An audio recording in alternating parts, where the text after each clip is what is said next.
Okay, sweet. What's going on, party people? This is GM Val with Dithra 1001 Shards, episode 31. Not 32, 31, because I definitely don't ping ahead. Do a little bit of a recap here and we'll jump right in. Last session, the party actually finally made it to Mistvale Isle. After a harrowing journey and one casualty, i.e. Mace, the party made it through after going through several encounters that almost cost them their lives. So we'll go through some of the encounters. The first encounter were these squid-looking tentacle monsters called Blight Widows that definitely don't drag you off to your deaths when you're alone and by yourself, or with an entire troop if they hunt in a pack. The party quickly dispatched those Blight Mothers with great ease as they outmaneuvered them and essentially just pinned them down with strategic shot fire and weapon play. But it wasn't until they fought these two massive octopus-like creatures that could launch pressurized water like a whale through their portholes, and also throw and grab and trip and climb on top of the boat, that they were in real trouble. Mace essentially got insta-killed as he failed the thing hit him twice and he died. It's one of the few chances or the few times where insta-kill abilities do come into play. Unlike in D&D and other more heroic fantasy games, some things can literally insta-kill you. For example, if a giant fucking hits you or grabs you and crushes you, you fail, or critically fail, you will die. There is no plot armor. No, if a giant is 6,000 pounds and grabs a human being, he's going to crush them. There's no plot armor for that. That being said, the party did get, after Mace died, the party did power through using their ballistas to tackle these two octopus-like creatures, learning definitely that unlike in other heroic fantasy games, siege weapons will always, generally speaking, outdamage normal weapons. Because, fun fact, they're like 30 times bigger than a normal weapon. So no matter what you got, nothing can compare to ignoring 20 points of DR. That shit is strong. Just like in real life, you get with a fucking ballista. I don't care how good your Kevlar is. You can't hit it. You can't block a ballista bolt. That being said, you guys, after beating those two things and several minor encounters, the 5-day journey to Mistvale was successful as you got there with only one casualty, which was surprisingly low, honestly speaking, because you guys had a chance for an encounter 75% of the time every single day. Upon getting there, you met with Captain Red, large smile, and a massive fleet. And you see several of his commanders, or captains, Esmeralda, Domingo, Tristoval, and his last captain that you had with him yourself, his brother, Hassan Red. Upon getting there, Captain Red thanked you for saving his brother, and he invited you inside for a meeting. And I believe he last left off with you guys simply agreeing to do the meeting. There was a couple of good story beats moments there between party members. Is that everything? Excuse me. Yep. That's what my notes say. So, all right. So let's get started. All right. So presumably you guys followed Captain Red Hassan into their camp. Not camp, city, because also Mistvale Isle, forgot to mention as well too, as a recap, is a massive island. There's at least about 4,000 to 5,000 people here. This is much bigger than Mariposa, and actually is bigger than Dithra. Outside, there's not only just pirates here. There's blacksmiths, there's farmers, there's fishermen. It's all made of people. This is a fully realized city, honestly. I think I mentioned this last session, but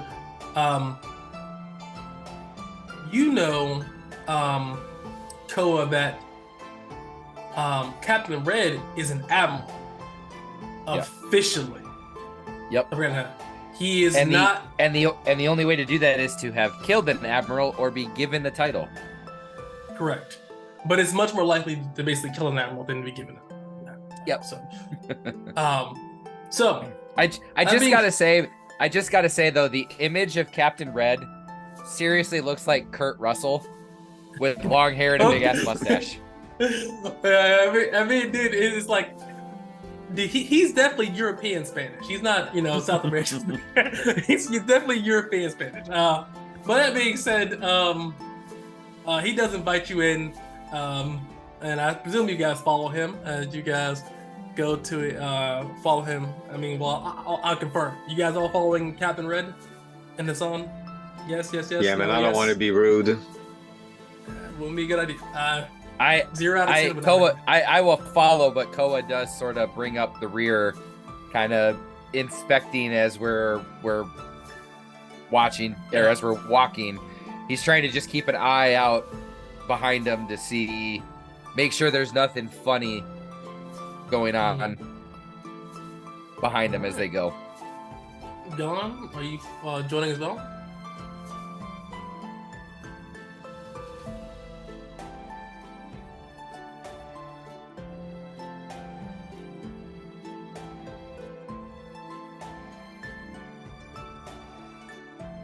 Hold on. So Okoye would also join you as well too. Guinevere as well would join you. What you would notice as well is that the Easterners on your ship, Esteban, Juan. No, actually, no, 2 people died. Juan died too, right? Or was it Jesus? One of the 2 of them did. Jesus and Mace died. Not just I was like, I feel like I'm missing one. Yeah, different. One died in 2 different encounters. Yeah. I forgot that one, but yeah. So it says, sorry, you don't have plot armor.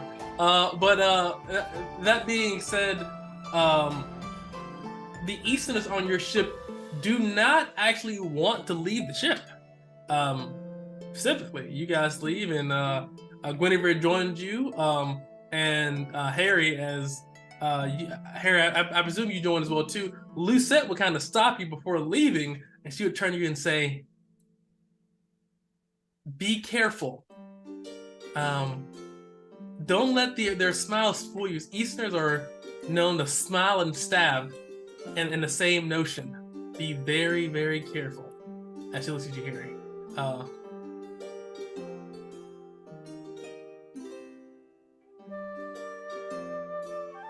Yes? Does that mean did I just disconnect? For a second, yeah. For a second, yes. You're good. You're back. That was really weird. Okay, so Lucette tells you, before you go, that be careful. An Easterner will quickly smile in your face and stab you in the neck, just as quick as a cut can bleed. So just be very careful and take everything they say with a grain of salt, and definitely not at face value. They tend to speak in tongues or in double on. She wouldn't know double on tongues. That's fucking like a little. They speak in tongues. It's a little. So trust nobody and watch your back. Okay, it's pretty much like every place we've been to, but worse. Yeah, it's like all your anxiety. That has to be automatically at a 6 everywhere you go.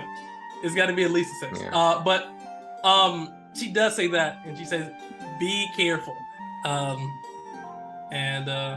you can go. And as you guys are leaving the ship to follow Captain Red, let me tell you what you see. So, like I said, this is probably outside of Kabando. This is probably the second biggest city you've ever seen. So when you went to the island town of Saraguna, it was definitely more of a shipping kind of building, like a manufacturing city. So it was a very big city, but not that many people. Whereas Mistville Isle is packed, condensed. There's dozens of fishermen and crabbers and things like that along the edge. Instead of the 4 fleets of iron, so you also see the 4 fleets of ironbark ships but also as well too, what you see is dozens of other ships. So Koa would know that the Ironbark ships, now that you can actually see the whole thing, they're just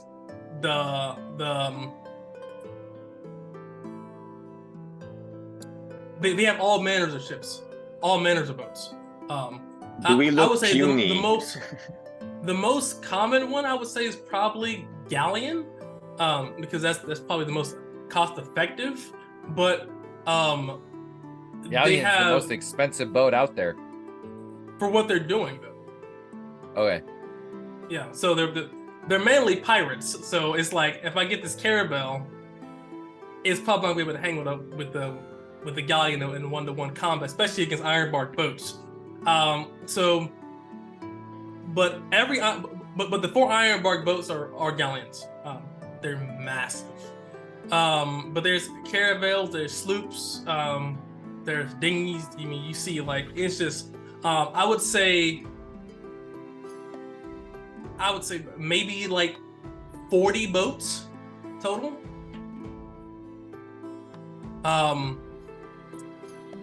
And the dock area, so unlike in most port cities, the dock area is, it's pretty packed, but it's relatively small strip.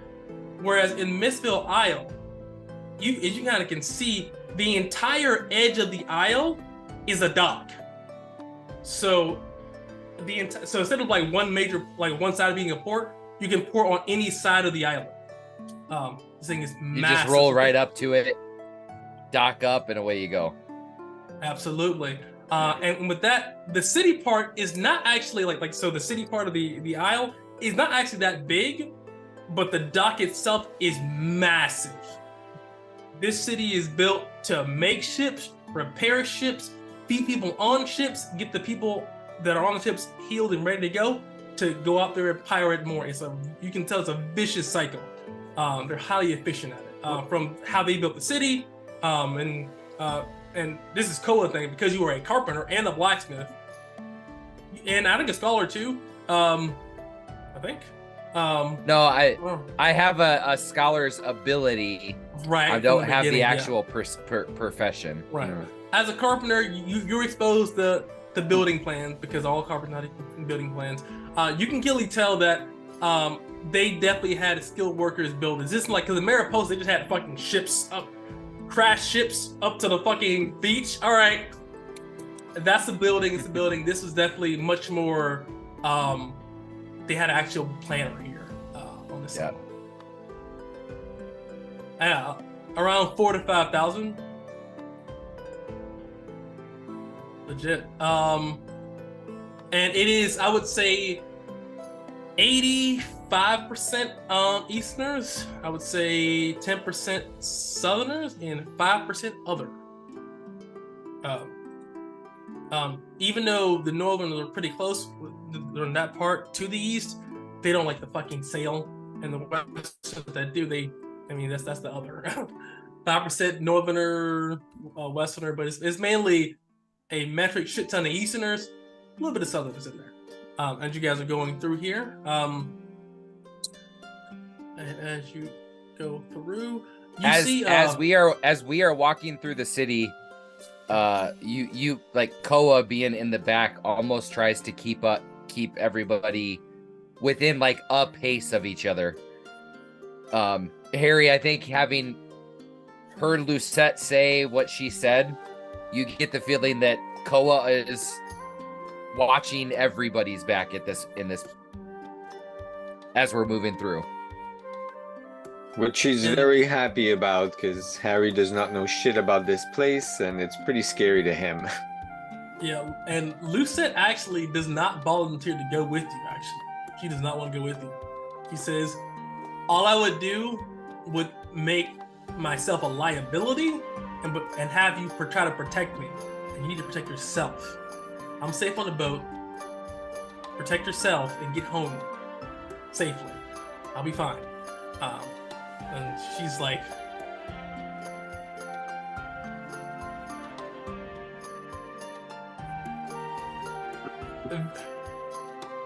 there are no like fortifications to this city for defense against like no.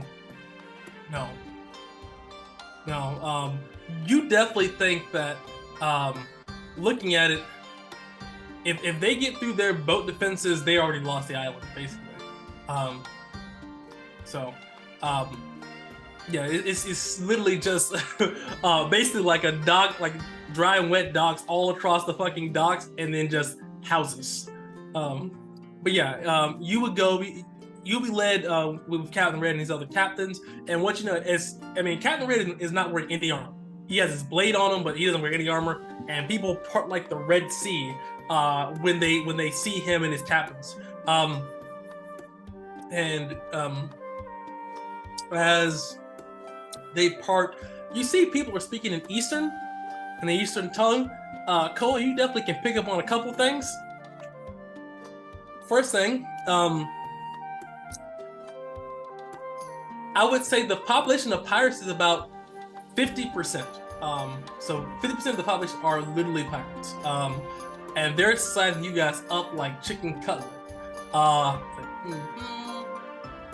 little scrawny one, I could probably take that guy. Big guy. Get in between the ribs, and a little guy to get this out. And you can see they're definitely like people just murmuring and Eastern all about you. And it's just not, they're not one person, it's like everybody. But they're also mentioning too, like, is that Hassan? Is that Red? Is that Little Red? And all of that stuff here. So it's just a mix of violence, like premeditated violence, the undertone. It's almost like they see us. They're like, ooh, easy target, and then they go, wait, why are they walking directly behind Captain Red, captains and his crew? Like, maybe not, but maybe not. Catch them by themselves, type of a thing. I mean, you're not wearing the colors.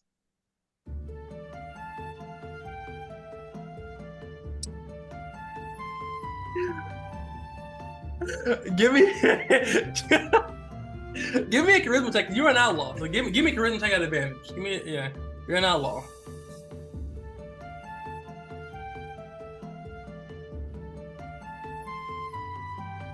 It is. It's my fruit cup. That's not cornbread. Hey, let them know. One more. Yeah, advantage. You're an outlaw. All right. So you give off a pretty imposing presence to the pirates that are definitely more inexperienced, but you don't like people aren't as intimidated as you would think, especially in other places. You definitely think above table, the average power level here is substantially higher than fucking because all these people fight, fuck, and pillage every day. That's all they do. No. Like the newbies, like I'm not fucking with that guy, but like like lieutenants, like people that have actual roles on ships, like it's whatever. but you guys, Koa, as we're walking to, the one thing I do want to do is try to wipe some of the blood and gore and dirt and sea salt off my face to really reveal that war paint that comes down off of his face, down his neck, down his arms, just to get it visible. All right, yeah, absolutely, man. There's plenty of water. It's funny. I can just imagine Harry going through this and watching all the shit happening, and I can just like, this is a pirate's hovel, so there's people fighting, there's blood on the floor, people spitting everywhere, and Harry's just going around like, that's not hygienic. It's like tuberculosis is on the near horizon in this settlement. Like, yeah, seriously, like, guys, Christ, who lives like this? Exactly.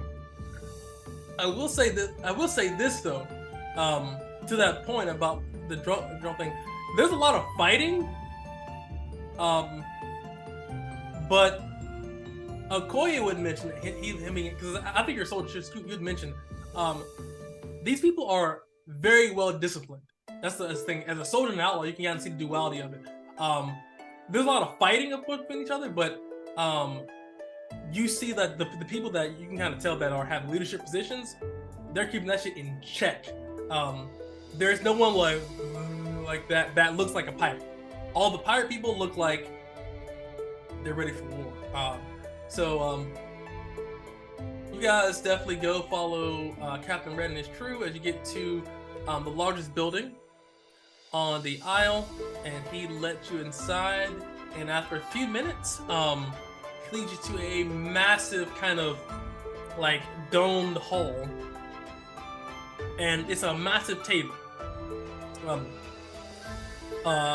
Captain Red takes the front of the table. His 4 captains take one each side, with the San being closest to him. And you see that there are like 20 other seats, and he motions for you all to sit down as you see several men and women. These people definitely are not pirates; they're more definitely servants. Serve you food, and it looks pretty nice. I mean, you guys get served steaks with roasted potatoes, with eggs and spiced rum, and this stuff tastes fresh. When we sit, I do take a seat right at Gon's right hand. Just from to knowing Gon is sort of like the talker of our group, or has always been. I take the seat at his right hand just as I don't know, show of. He's the right hand, yeah. I wasn't sure terminology. I went to throw that out at, yeah. Yeah. Okoye sits with you as well too.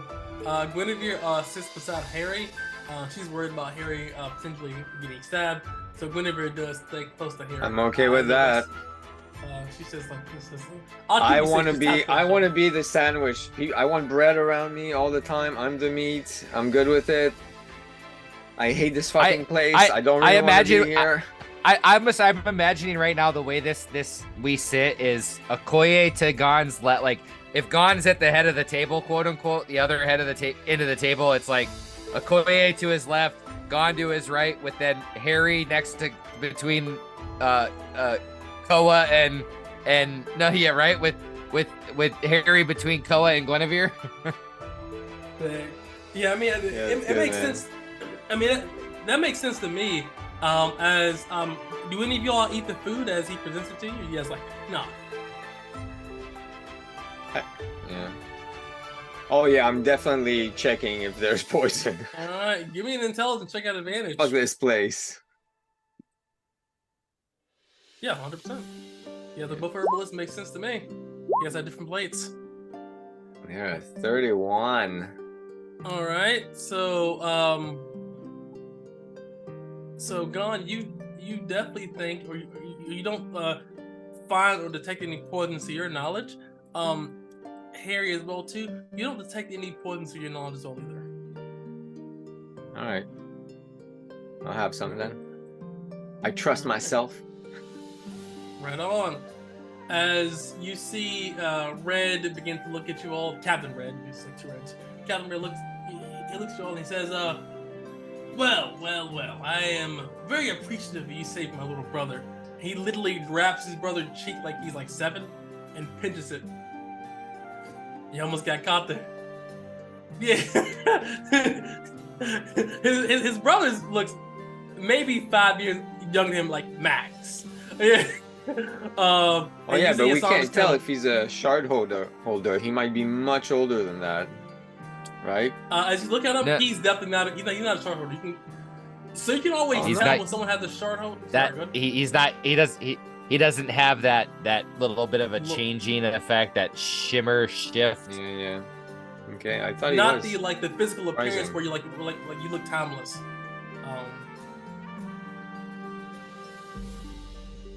Yeah, I guess, yeah. He's not a shard bearer. Actually, yeah. He is not. Yeah, he is no not. Kidding. That being said, as an outlaw, and someone that's definitely been around dangerous people before, Gon, this is, despite his like easygoing appearance, you can tell by his mannerism, how he talks, and his eyes, and how they shift to danger. This guy has been around the block. This guy's probably the most dangerous person you probably met with personally. This guy is no joke. Don't let the smile fool you. And you're like Spider-Man's like twitching, like this guy's dangerous. This guy, and not to hype him up, but like you can sense danger. I'm gonna lean over just into Gon's ear, kind of while he's talking at one point, and just understand that Easterners are quick to anger, so don't mince your words. And then lean back and.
He says, shut up. He says, name your price.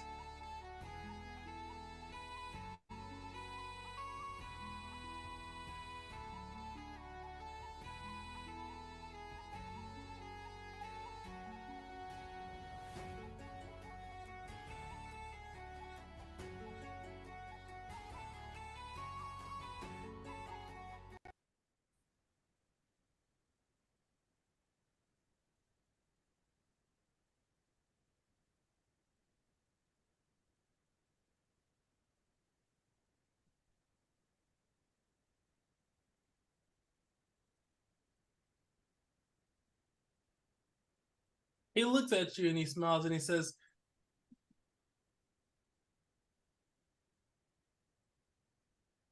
and you see this woman here beside him, and I'll show you a picture of her again. This woman beside him whispers in his ear for a second.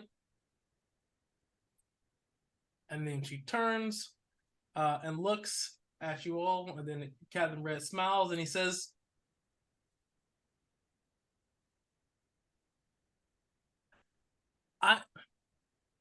Oh no. I am the captain now. And the storm, he's having a storm, guys. Yeah. That being said, Captain Red does, he looks and he says,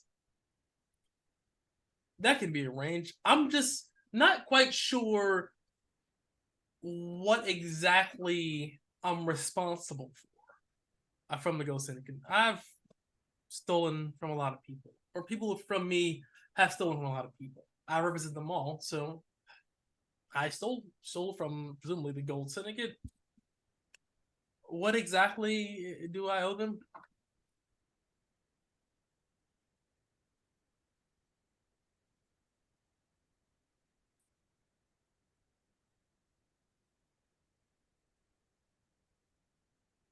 Oh, he says, yeah.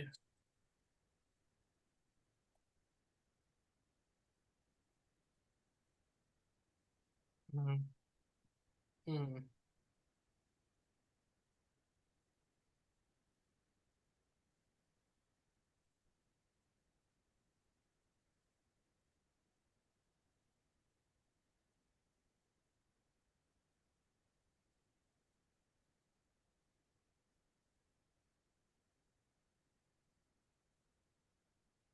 He looks he looks and he says, 10,000 copper pieces. You see, he calls over to a servant. How would you like this? In silver, copper, gold? Is there any kind of is there any exact You just wanted the copper?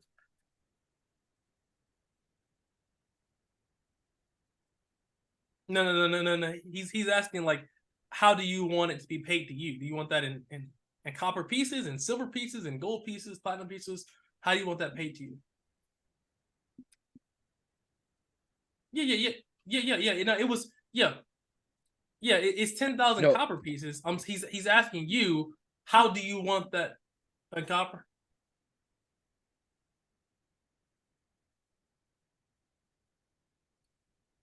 Okay. Uh,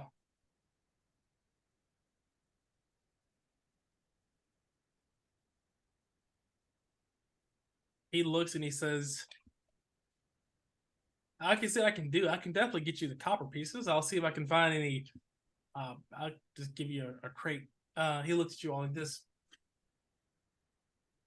I mean, I thank you for my brother. Well, honestly speaking, you've saved his life, and you went to the bowels of hell itself underneath the palace of Kabando to potentially save his life. So that is valuable to me. That being said, I personally don't know you, and I do think that as it stands of now, you all, I believe, I've even heard word of you. You're the crew, from my understanding, that I stole Hassan from the palace and fled. Your name is getting around, actually. Um, my little birdies have spoke and have chirped about you and some of your escapades. Impressive. And he smiles. He has the same shitty grin on his face, and he says, "I don't seek to make a partnership with you, but I will pay you handsomely for saving my brother, because that is invaluable to me. So I will give you something that may prove useful to you. We've just sold it recently, and I would consider it not equal to my brother's life, but I would consider it comparable." And he says, please go to the docks and follow Esmeralda, and she will get you to your payment, both in your copper pieces and your crates. As he looks at you all, and he says, with that being said, is there anything else you'd like to say?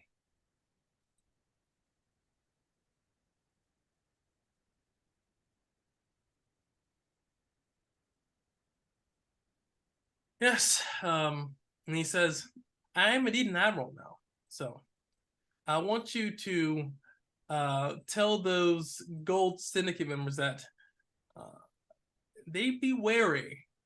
Their reputation is indeed formidable and does carry weight, but that was before I was an admiral. Now, if they want to play with me, they play with all of Sirgon and the chains of Castalia. I don't think even the Gold Syndicate wants those problems, because no matter what you do, no matter where you're from, goods have to be transported, and you really don't want an admiral on your back. As he looks at you all, and he stands up and he says, "Dismissed. Council closed." As Esmeralda stands up behind him as he turns to leave, and she approaches you all. As that happens, what do you all do? Do you have anything else to say or do or gesture as he stands up and leaves and potentially dismisses you?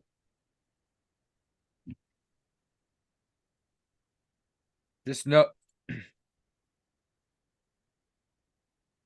He did. So, also, Jade, did you hear the part about Red discussing payment and getting the 10,000 copper pieces? Did you get that part? Just the end of it. Yeah, my internet blipped from our storms we're having. That's a picture. So essentially, Captain Red confirmed that he would pay the 10,000 copper pieces. Also, he's going to give you an additional reward, which is being gifted by Esmeralda. There was discussion on that. And he said, so I guess just before he would stand up and walk away, then I think Koa just kind of haphazardly We are up for anybody who's the highest bidder, though. Keep that in mind, and we'll turn and just kind of follow Esmeralda out, or start walking towards the exit. Esmeralda goes up to you and she says, well, I am apparently playing emissary today. Captain of the Red Fleet, Esmeralda. She sends her hand to all of you. Do you accept her hand? Yep. I'll shake it. And Koa, member of the Crimson Dawn, shipbuilder, protector, all sorts of things. I see you guys are really versatile with your roles, I see. Turns to Harry. Esmeralda. Harry McLean, herbalist, alchemist, and already taken, my dear. He chuckles. And she turns to Gon and says, pleasure to meet you.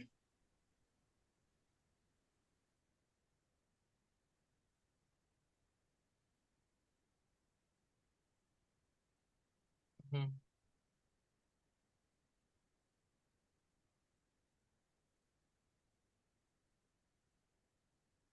Yeah, she's about 5'3", like 120 pounds. Short. 36, 24, 36.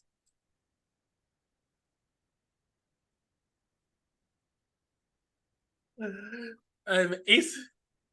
Yeah. No. Like she is no joke. Like you seen the people, the pirates slash sailors, coming up to this place. They're well trained and legit. So if she's one of the captains that leads them, she has to be legit. But yeah, she has a saber. No. I would say as well too, Koa, you're a blacksmith. You can tell her saber is 100% steel. The good shit. The good shit. That being said, she says, please follow me to the docks. And, Follow her out. All right. And she says, and as she kind of gets out, she puts back on her hat. Because she took it off, she puts it back on.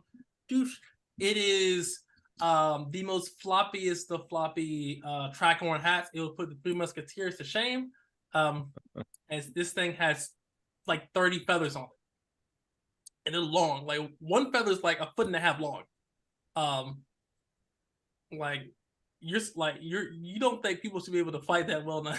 This leaf just feathers just but that being said, she leads to the docks and she says, so I has been told by Red to, and he kind of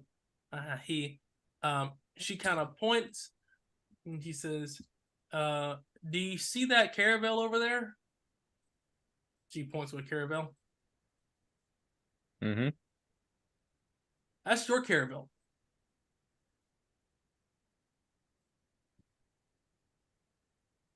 And dun dun dun dun dun dun, you have gained a new boat. You have gained a caravel.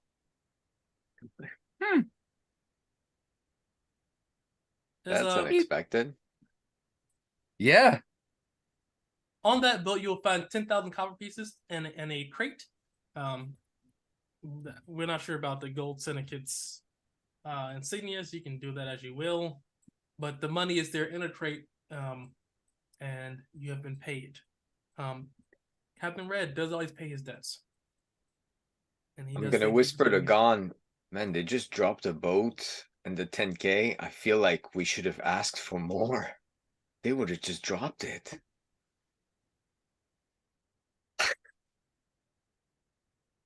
He looks Better and not. she says, Better not sufficient? to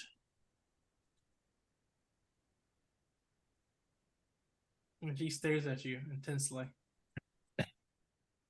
Is this sufficient?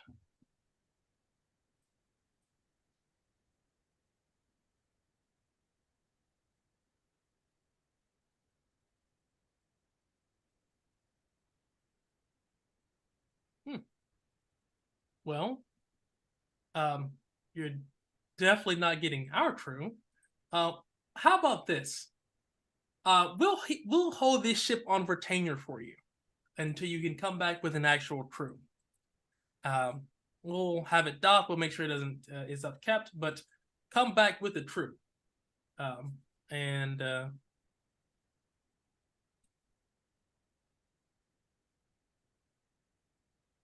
Yes.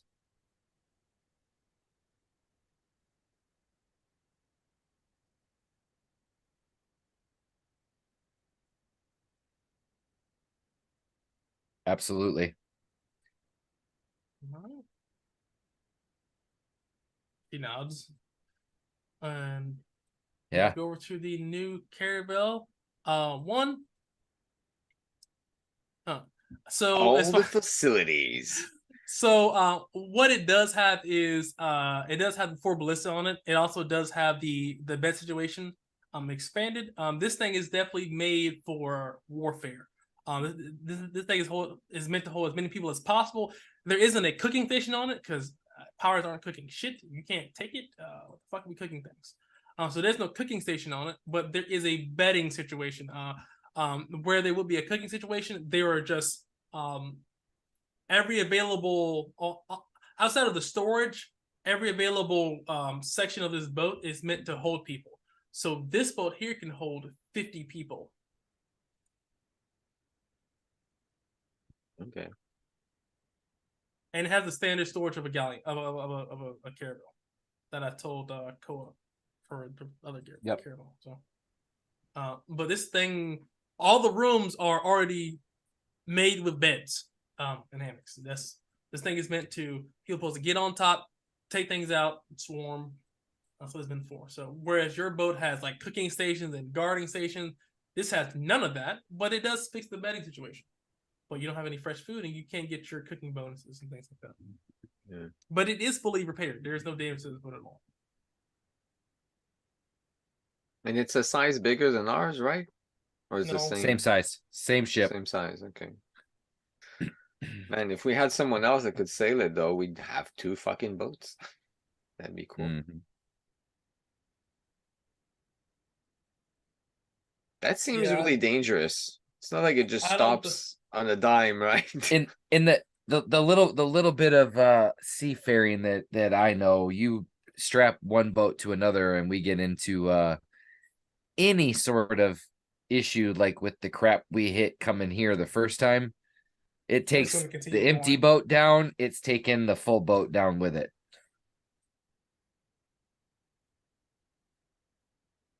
Hmm.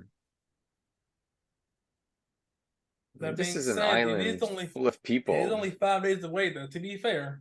Or or you could sell it, or you could sell it, this thing.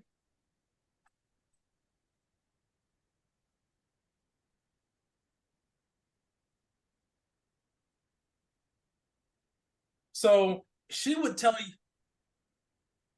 no, no, no, no. You know. Right. But what she's telling you is that the people outside of maybe like slaves, that's what they'd be willing to part with. This is what they're saying. Because most people at a part of this island is a part of Red's crew. That isn't like if you're not a servant or a slave, you're part of his crew. So unlike you see what I'm saying? It's like it's like in those like in Central America in some of these places they have like entire cities that belong to a gang and things like that. It's like they're just all gang related. It's kind of like that. It's like in this city, the Mansfield, all of them outside of slaves and servants are part of his crew. So if you want servants or slaves, which surprisingly enough, you can buy slaves here, but you're not sure how effective that would be. So that's why she tells you. Man, we used to be That's what slaves. she tells you. Yeah, that's why. I mean, but yeah, that's kind of why like everything is red. Everyone's wearing red. All like the whole atmosphere of like.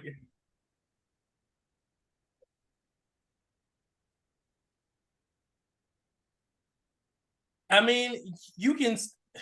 I mean, it's, or or you can sell it. So that's true. Or you could just sell it here, right? Too, right? They'll buy it from you.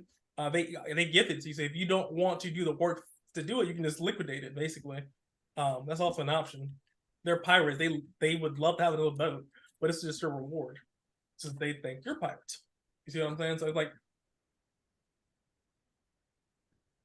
Yeah, we might as well.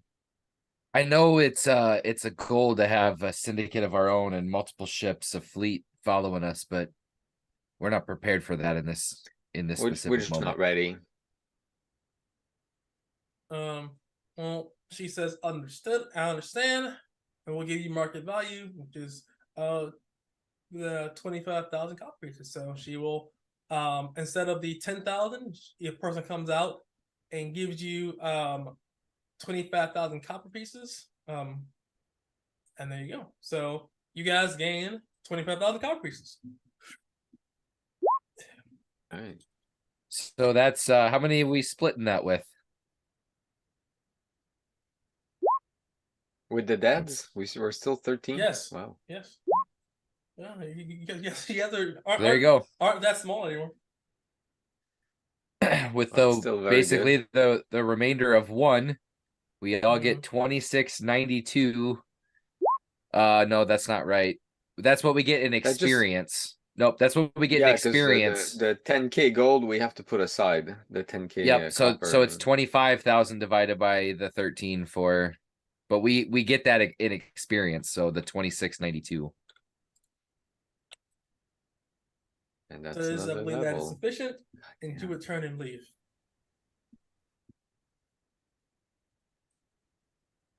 I posted in the Discord the new PDF with the new progression with the XP calculated.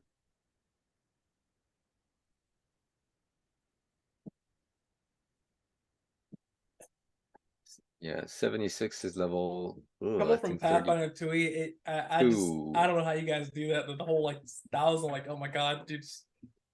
I,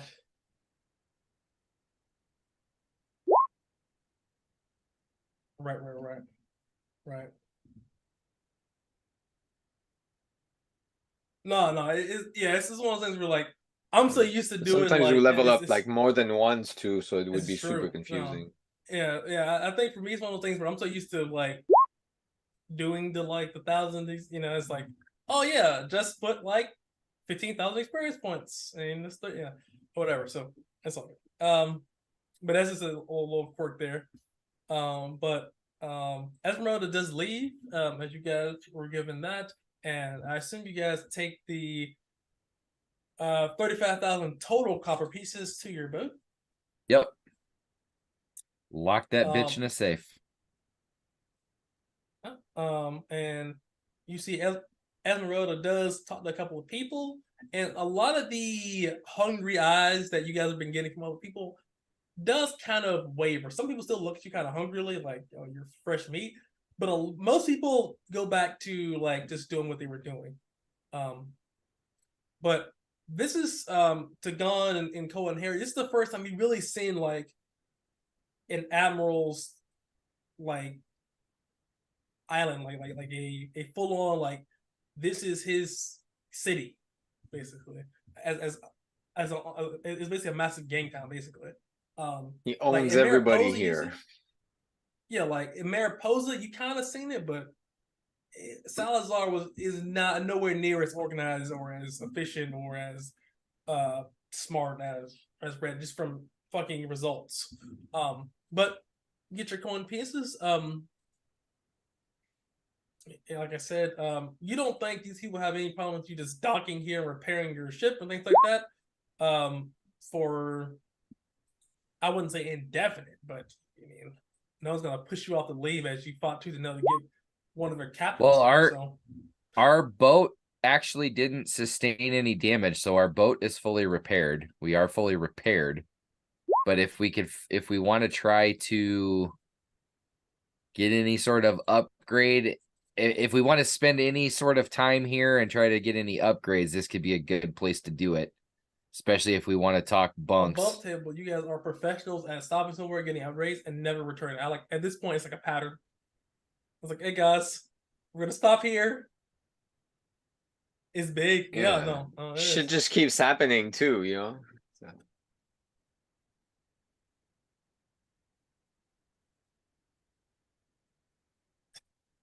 Yeah. Yes, we have yeah. a It's just lot the of them. top, like I'm like something. Yeah. Yep. Yep. It's 2 weeks. It's yeah. All right. It's it takes about, I would say, about 15 days to get from here to Kabando to deal with that, and then it takes from Kabando, takes 2 weeks to get from Kabando to Zedra. Yeah. Let's roll. Let's get out. Let's turn our stuff and see what we can do. I mean, we All do. right. And That if means we're gonna spend any time, I can, especially if we're gonna go back to Zedra, I could spend some time with Okpan and fix all of our gear.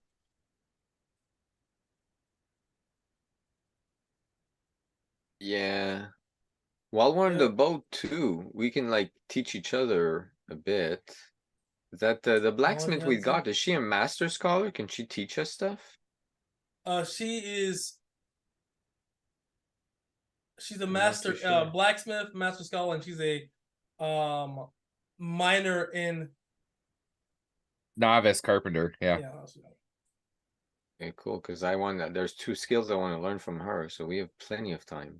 In scholar. Yeah, Oh I want. yeah. Yeah, I Because you're want a scholar. geometry. Yeah, I'm a journeyman now, so I can learn level 2. There you go.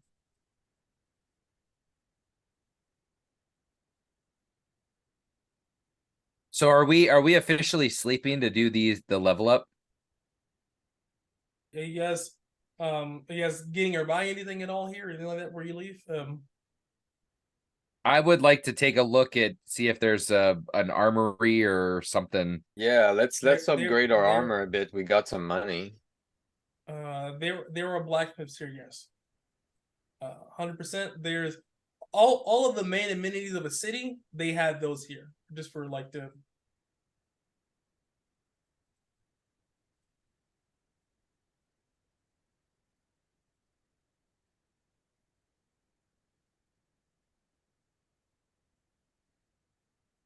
yeah, as far as ballista boats, yeah, as far as ballista bolts, they have a variety. Um and let's see here. Check my notes here. So you're looking into ballista bolts, anything else?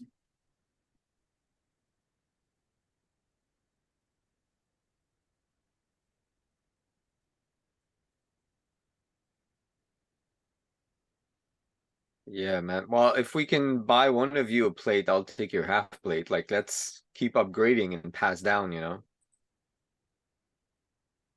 Full plate is 8,000. There's half are You full. you So a do half know is that 4,000. That's what we have, and full plate is yeah, 8,000. So I don't know how much it would be here, but you that's a do know going that full price. plate is rare to very rare. It most people don't make full plate.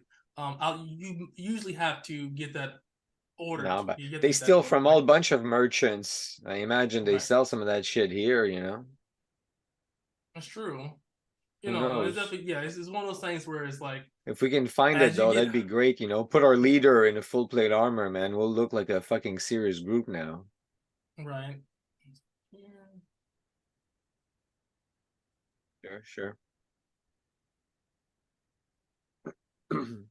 Yep. Okay. Okay, let's see here. And that's why, like, I can make a list of things. It would just be easier for you to tell me just what you're looking for. Um, but then I can just make a list. It's fine. Just take a little bit longer. Yeah, full plate. Otherwise, weapons of higher quality like steel and stuff like that.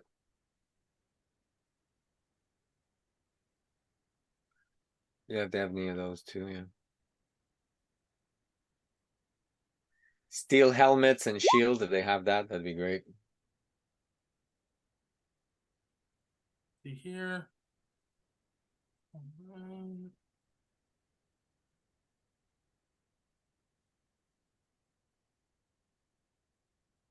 Yeah. Oh, some As reagents to make more of alchemical fire. I could use that. I'm really good at uh making it now. I make double that I usually make with the same stuff, so. Woo. as it stands right now, we have 25 days of water. We have 25 days of food for a crew of 15, and we still have 5 days of great meals for a crew of 15 on board. So we'll have to pick up food on the way. Maybe not buy it here, but on the next port. We'll have to load up a bit. Because it's 4 weeks, he said. About yeah. Yeah, but then 2 weeks to Dithra, that's what I mean. So we'll restock at Kabando.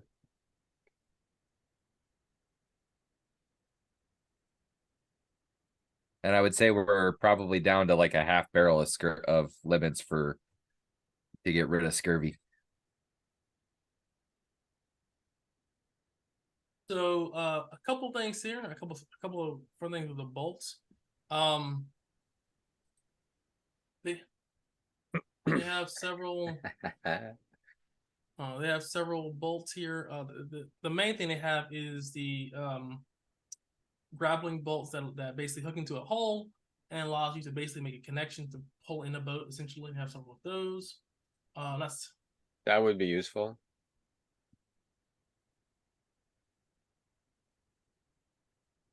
Oh, We can yes. do that. We'll add a ballista with a winch on it. We they can have do some of that. those boat. Yeah. No, it's no different than building an elevator.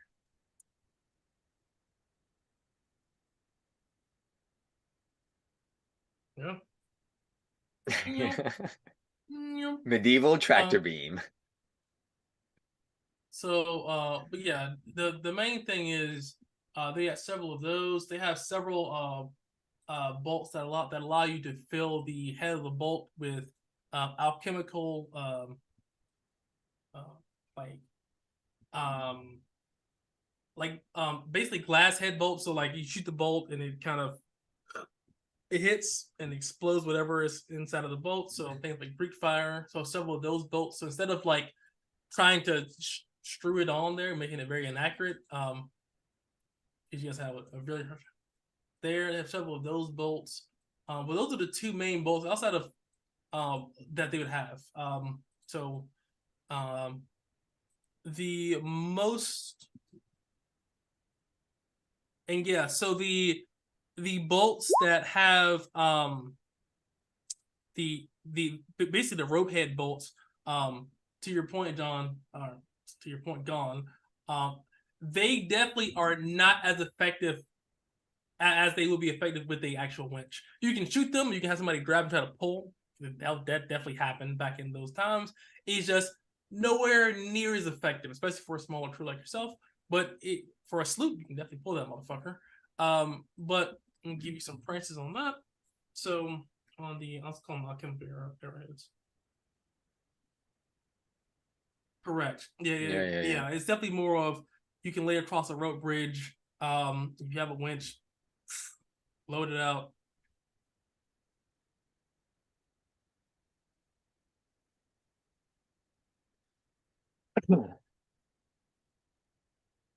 And If you he pull that doesn't Kraken pull us into you. under, yeah, sure.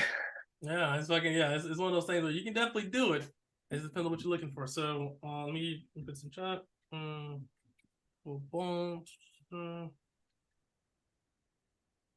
Yeah. If I make them now, they'll be much more powerful because I'm level 32 now. So it's 16d4. All right. This is the plays. They're pirates. Yeah, probably got As I was saying, everything. so the Like alchemical bolts are but it's 25 also pieces not per. like a marketplace, it is a pirate island. People don't just come here No, so shopping. they have a variety of things, but not a massive quantity of things. That's the thing. They have about anything, usually speaking, unless it's like super rare, like plate mail. But they usually have like as far as like poisons and potions, stuff like that. it's a lot more common, especially here. Let's see here. With the grappling bolts, it's much cheaper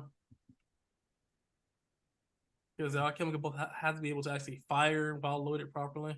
We're seeing this time with how fucking expensive very good glass is. I'd say grappling bolts are about 15 CP per bolt. Alchemical bolts are 25 CP per bolt. So do that as you will. I would say as far as alchemical fire, or Western fire, alchemical fire, Western fire. I just want the ingredients. I'm gonna make it myself.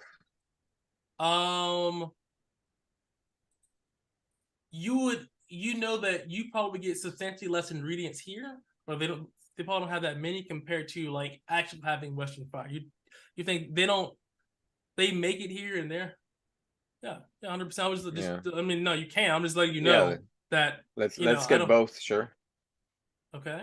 Because I'm assuming that we're not gonna be able to buy Western Fire the quality I can make.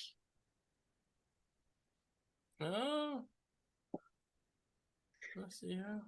I mean, it's becoming like essential as we're traveling. I have those options. 1 second here.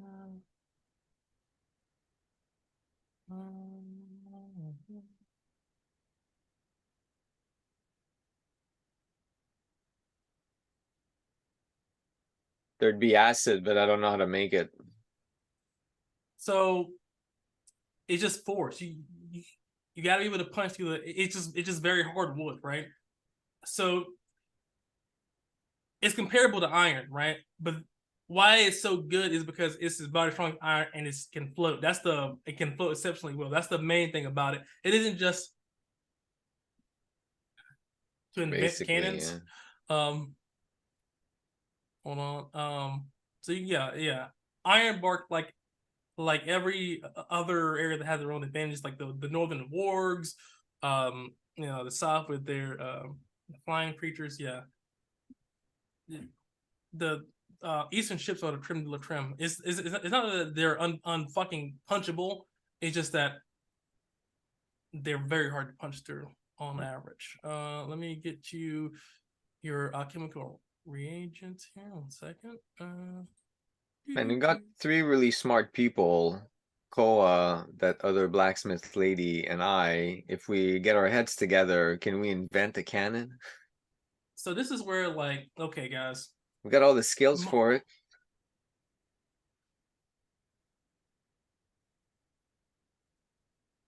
So we talked about them, but I don't remember confirming the cannons. Like, can we make our own? Because backyard cannon.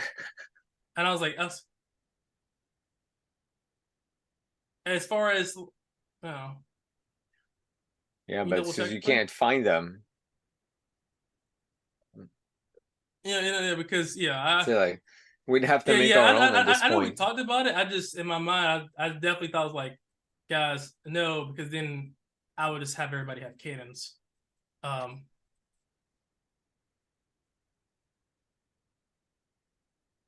Yeah, and that's why it hasn't been any guns at all or any cannons. I've been consistent with like the gunpowder thing with Bob, because I'm like really not really trying to play with guns. Yeah. No, that could be our rise to fame, though, inventing it. Yeah. So yeah, it's one of those things where just because you're smart does not mean you could make like the Dewey Decimal System or like a spaceship. It's one of those things where things like that you can definitely do it. So you can. I am saying it's not going to be like oh yeah, we just make cannons, right? Because it's like, okay, we make space travel. Some of those things are like, is it? No. They do. Okay, but if you have no concept of a cannon and making a cannon, it's not like, okay, well, let me just figure this stuff out. It's like, oh yeah, I mean, they flew to space. Nope. Yeah, no.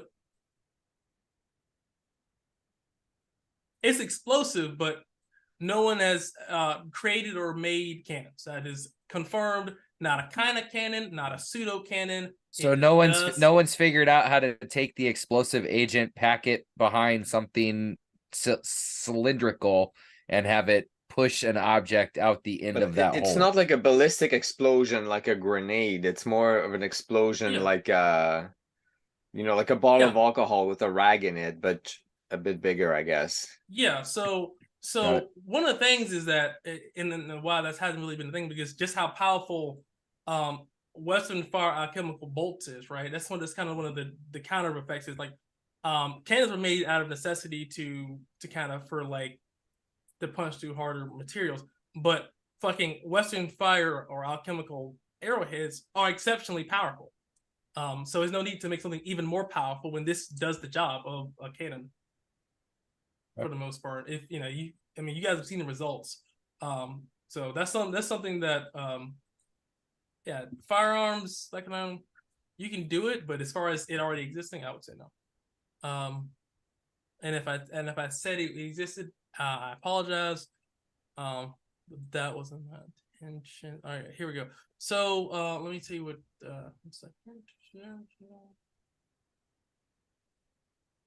All right, so as far as you can get 1 second here. Can we sell like the Blight Widow teeth, the worn box of textiles, the trinkets, that kind of stuff on this island too?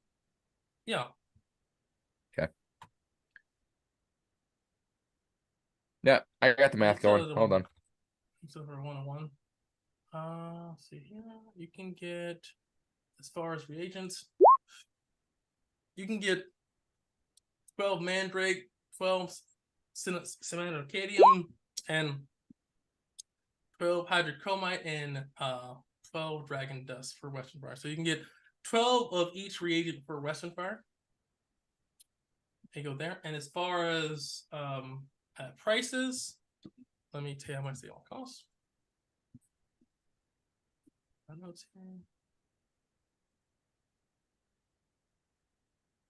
All right, so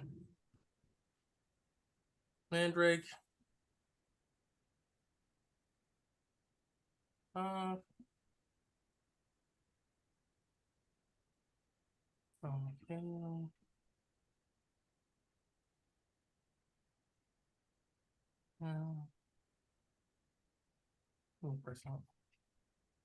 Okay.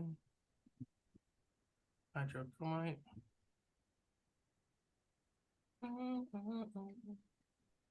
And we're shop. And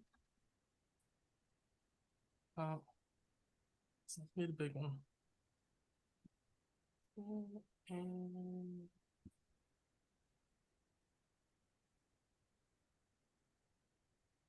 all right. So you can get 12 of each reagent. Those are the prices they have available for those reagents. So you can spend however much you want to do on those on Western Fire itself. That's per reagent? Correct. So as far as Western Fire itself, per vial, let's see how much they have of Western Fire that they're willing to part. Let's see here.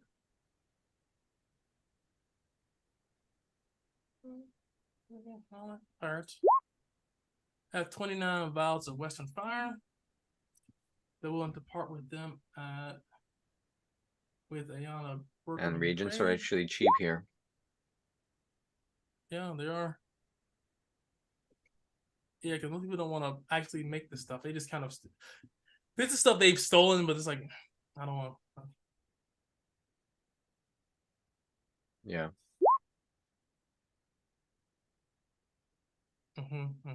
Actually, it would cost 162. Well, I have efficiency level 2, so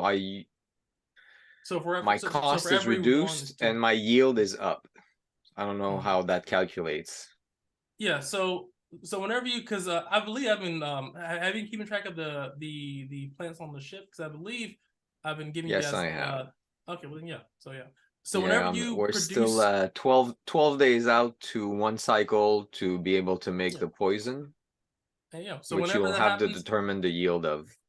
Yeah, whenever you basically complete the cycle, I basically perform a roll to see how the yield is, and then we go from there. And this basically it's a much lower chance for you to get a greater yield, basically, which is good. Let me see here. They would sell you Western Fire here for about 250 a vial. Yeah, it's regular market price.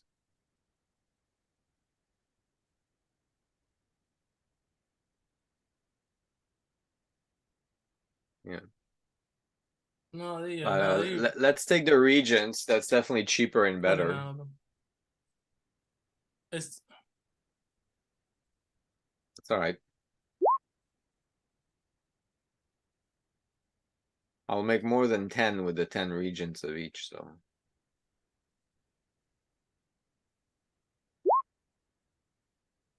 Oh, yeah, sure.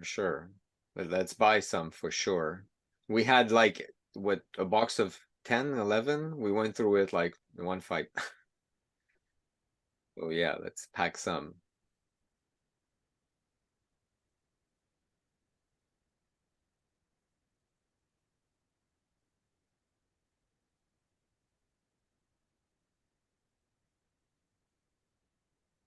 Yeah, we should all chip in. if you talk to the ship, yeah, I mean, you gotta. Are you saying, hey, we need money?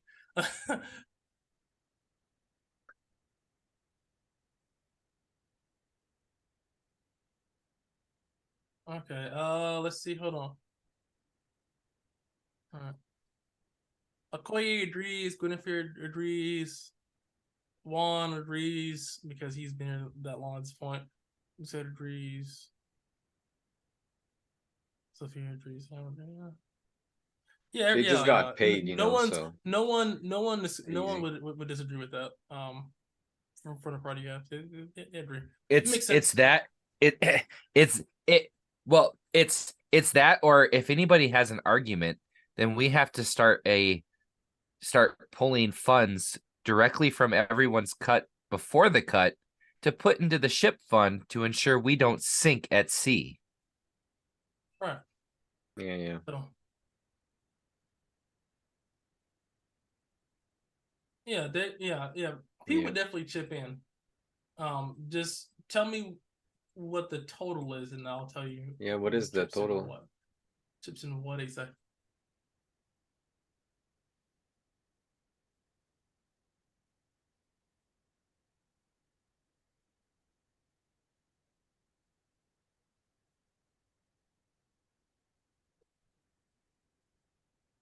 I don't I don't I think don't we think we need need that five many. for each. I'd say five total.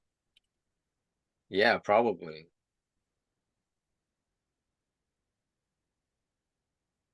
Yeah, Yeah, you I have them will. I beside. will. I will spend out of my own money, bought to go get some lumber to build us a little bolt rack for each of the ballista. We can label it, carve it in there nicely, Ah, burn that'd it be in from the nice. Yeah. forge. Like, yeah,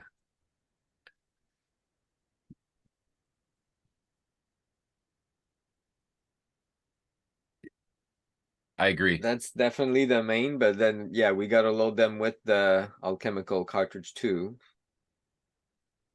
So yeah, they're super expensive, but they're definitely gonna pack more of a punch. So Hmm.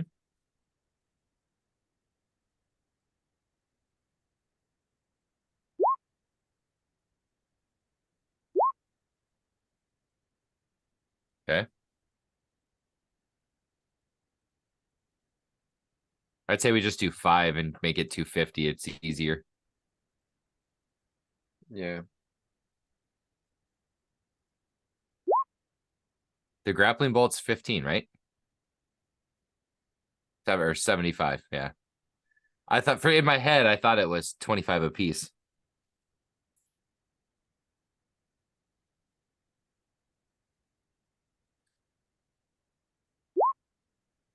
and the Regent is when it's 1620.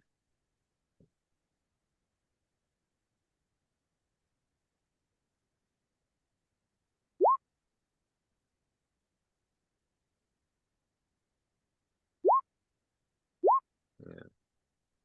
No, that's nothing. Especially when they just were handed 1,923.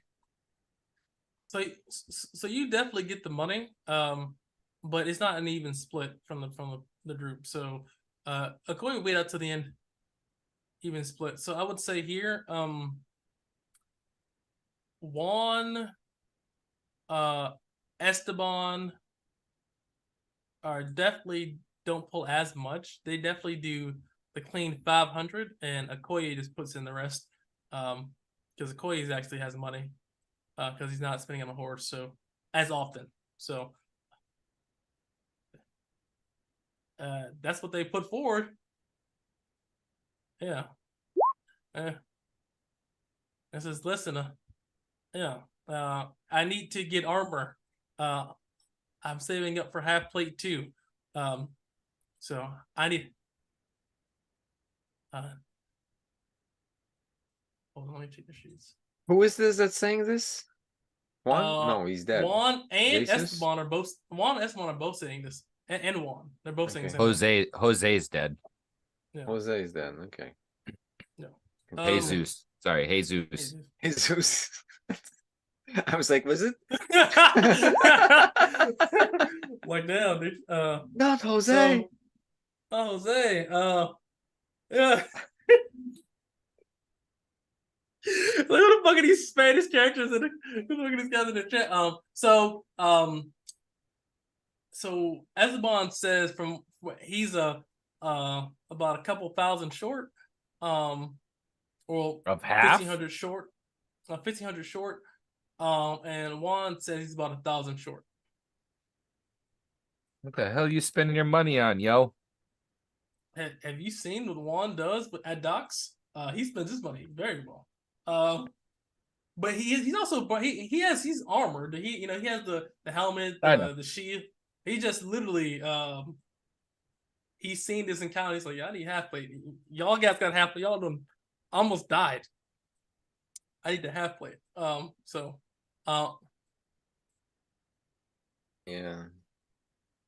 Yeah. So that's what they say. I mean, you still do get it, but definitely Okoye as someone who has half plate. Yeah, he definitely 8%. Yeah. Yeah, because he's fully equipped with everything he needs right now at this point. But yeah. All right. Yeah. Okoye says, I think for now, just to keep the peace, I think I'll cover it for now. Though he does stare back because Okoye's not a punk either. He's like, yeah, for now, everybody gets one. Once that one is done, one. When we want, shame on you. When we twice, yeah. He has feelings. He has emotions now, guys. He's not just sucking, punting children. He's like, fuck those kids, slaves. It's fine. Yeah, it's like slaves, man. I have families, but you do that. When it comes to the armor, is what you actually do find here. I'll tell you what you find. 1 second.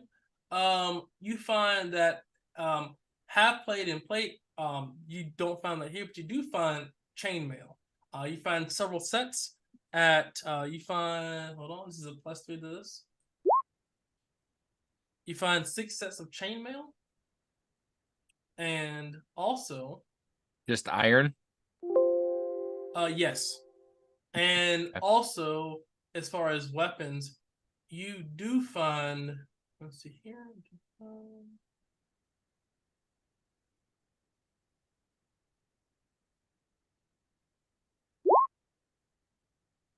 Okay, you do find a set of bronze arrows.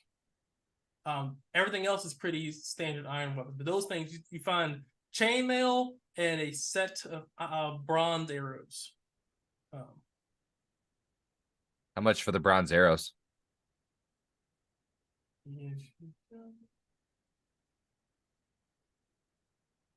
You find there are 43 bronze arrows.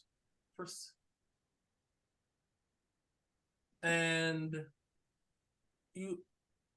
they sell them for about okay, so I'm not gonna fuck you over. You're an Easterner. You're attractive. They'll sell them to you for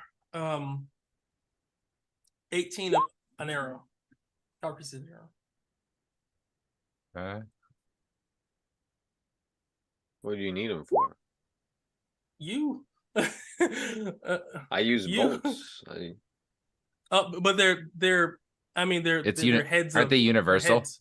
Yeah, yeah. I mean, We like can. It's heads of. You got a carpenter, dude. I can pull the heads off of an arrow and make a shaft. Like that's totally fine. Usually they're different width because an arrow is made to bend. Because when you shoot an arrow, it's actually going to curve and follow. It oscillates, but a crossbow bolt is not supposed to. I could be wrong. I'm not a Fletcher or I'm not an archer, but I assume a lot of that is definitely in the length of the bolt and not bolt, the arrow. They're different length, but different width also. I'm pretty sure. Well, I'm gonna say for this point, and I'll look some next. I'm a master carpenter. Well, whatever, man. I'm a master carpenter that can build fucking complex machinery. I think I can turn an arrow into a crossbow bolt. Also, bronze is pretty can be worked in the shapes pretty well. Unlike steel, I mean, a tip's iron, a tip, right? Yeah, it's the tip. So I'm buying them all. Easily recast. Yeah, you can easily recast bronze, which means Tesla 2. Because bronze is easily be able to recast, you can essentially buy these and make a different weapon. Whereas iron and steel is very hard to reforge, and usually, yeah. That's what I'm saying. Bronze is very easy to rework, just by the nature of the material itself. Steel, you lose, and whenever you reforge, you lose a lot more steel than you do bronze, exceptionally more. And bronze can be reforged at a lower temperature, so you have less waste. I bought them all. Okay. There we go. Hey, there we go. Yeah, that's good. Yeah. Okay. Double check here. Yes, I think those are the two major things there. Everything else I could probably generate, but if you guys are leaving today or tomorrow, is no point if you guys are not gonna come back here. For me to spend 30 minutes. Hey guys, hold on, but they have this upgrade, and it's like, okay, we're not gonna be here. I'm gonna spend 30 minutes doing that, but I can. I don't think we should stay the night, honestly.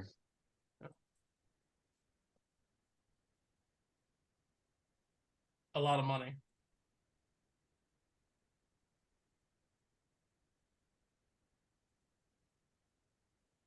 If somebody knows, everybody knows. Yeah, no. We get out to sea somewhere, have our night after that, and we get moving.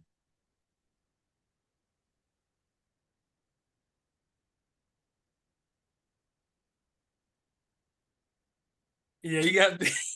Well, during this journey here, I'm gonna say let's take our 15-minute break here, just 5 minutes early.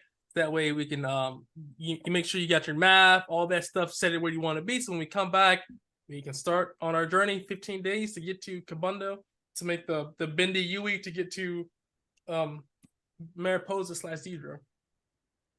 Sounds good. All right. Yeah. 15.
So the master key for the next naval base is we're live. Okay, welcome guys. We are back. We're back in black here, guys. So the party has leveled up, got everything situated, and we shall continue leaving the Misty Vale Isle after completing a mission, or at least one, basically like 50% of a major mission, which is huge. As everybody's let me move you guys back over. Because you guys were successful. Second here. Back on the boat. We're back on the boat. We're back on the boat. Okay, Sophia's pretty fucked.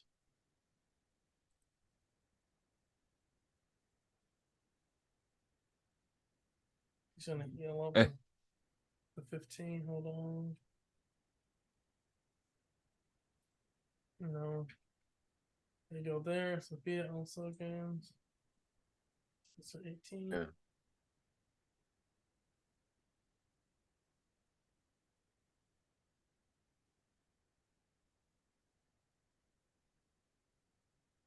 Okay, please back at here.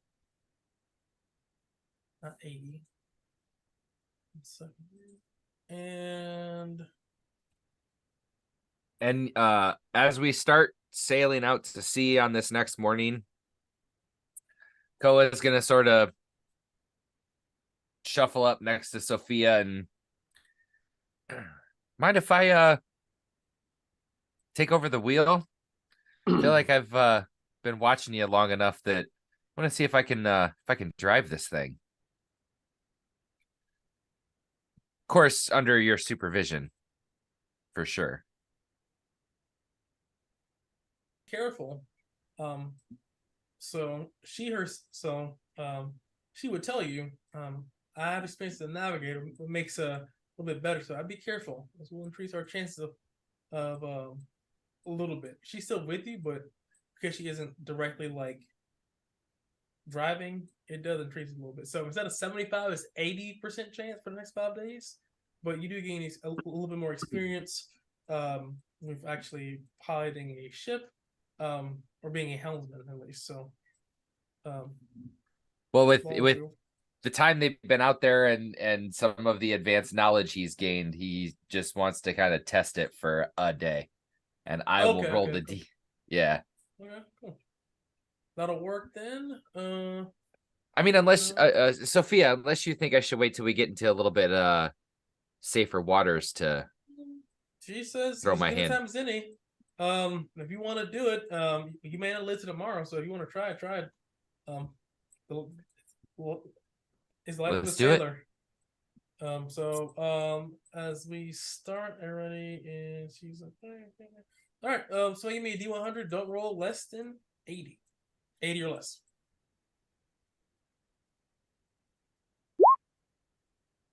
Hey, well, all right. Wasn't gonna make it anyway. Nope. Okay.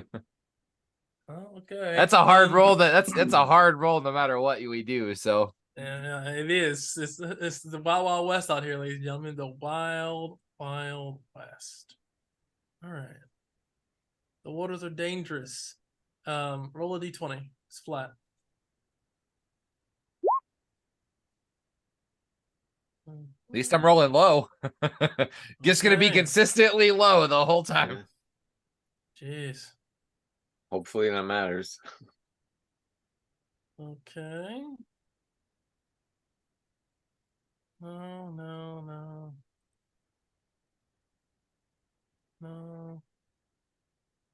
Okay. Give me a 1d4.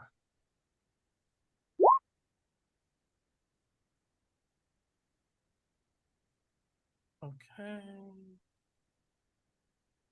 I haven't rolled. All three of those rolls aren't above 50 yet. It's all good. Nothing bad could ever happen. No. Nothing bad. That doesn't count. They don't count.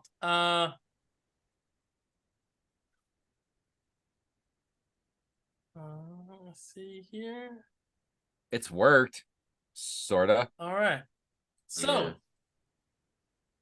as you guys are traveling for the night, you guys, of course, eventually do set anchor.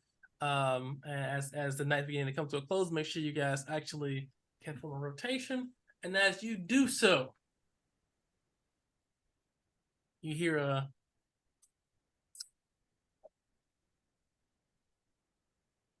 coming from the side of your hall. It looks like you have stragglers, and these stragglers want to say hi. So you have one here.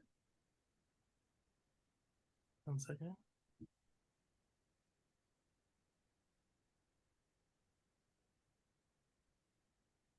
One is here. It was Juan Y'all that see died, that? not Jesus. This thing? Yeah. I mixed with their names. The old dude is 100% kill confirmed. Yeah. Wait, is Juan? No, because hey, Juan is the old dude. The old dude died. The old dude died. Yeah. No. Hades is alive. Okay, where's something? The Okay. It's all good. All good. Because I was like, hold on, wait, am I losing my mind here? Because no, the old We looked at Juan him died. as the same person, so I just know their names every time. So, all right. So you see these two guys here appear, creeping up above the edge of the boat. Koa, you are an Easterner. yep. These are a bit uncommon. Give me an intelligence check. This one's flat. A 30. You do not know what these are. Damn. All right. With that being said, please give me a d6. These things are on the edge of your boat, pulling themselves up. Will do. Sort of up. Oh my god. I always.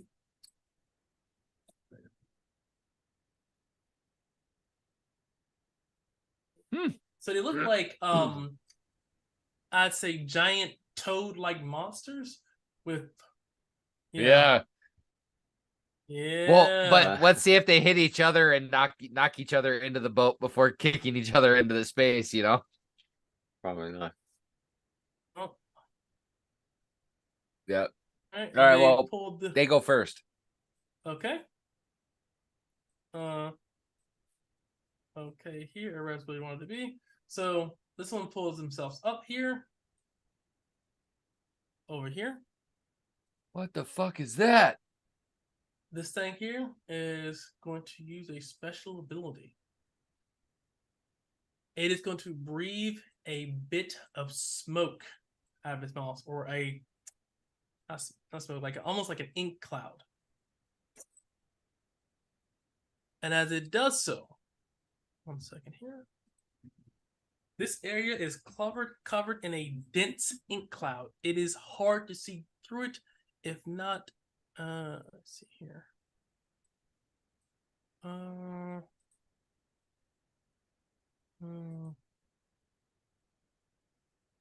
Cloud. Sword.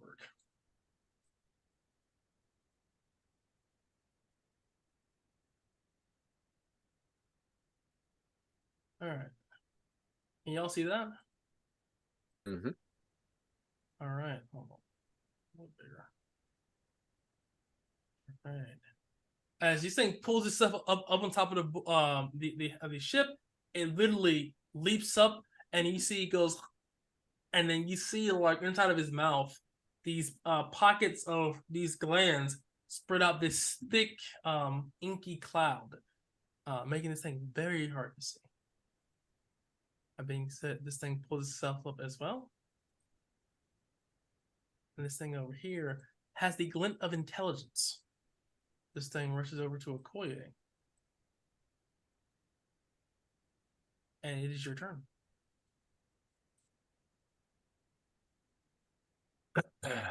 Huh.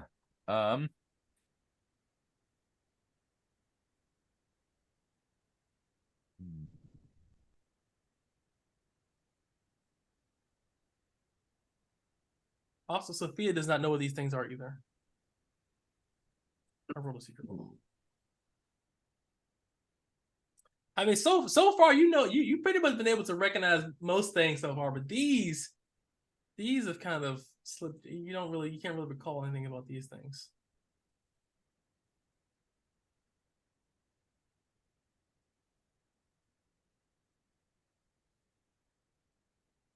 Okay.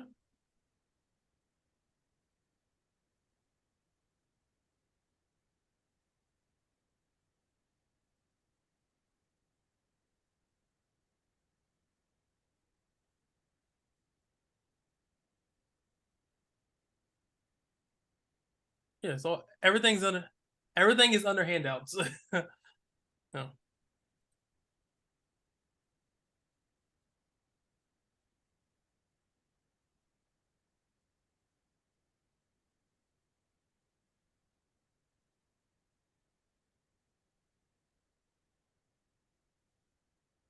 All right. So this is the first time. Yeah. So now this is the first time we use concealment or basically so before you attack this creature, give me a DC 11 flat check, which means roll me a D20. If you roll 11 or lower, your attack does not connect, as this thing is very hard to see in this smoke. You miss widely as this thing turns and you just hit nothing but smoke going quickly through its space. Do you tell the party this? Because they can't really see you very well as this happened.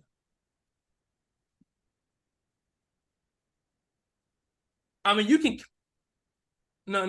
so you can make out the shape of the creature. You just can't make out the shape enough to where you can get a good hit on it, basically. So you can see the thing. You're just like, I think this should do it. Swinging widely. Okay. Right. Okay.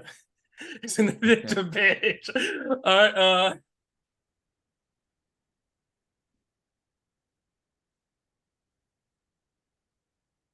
Mhm. All right. All right. Cool. You move up. Yeah, and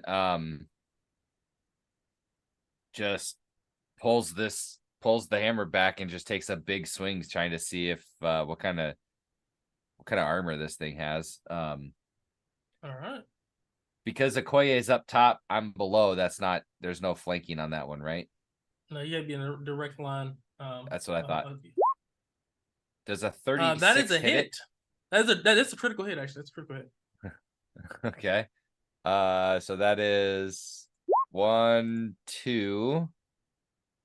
And then Okoye is 2d4, so it becomes 44, or is it 3d4, it becomes 64?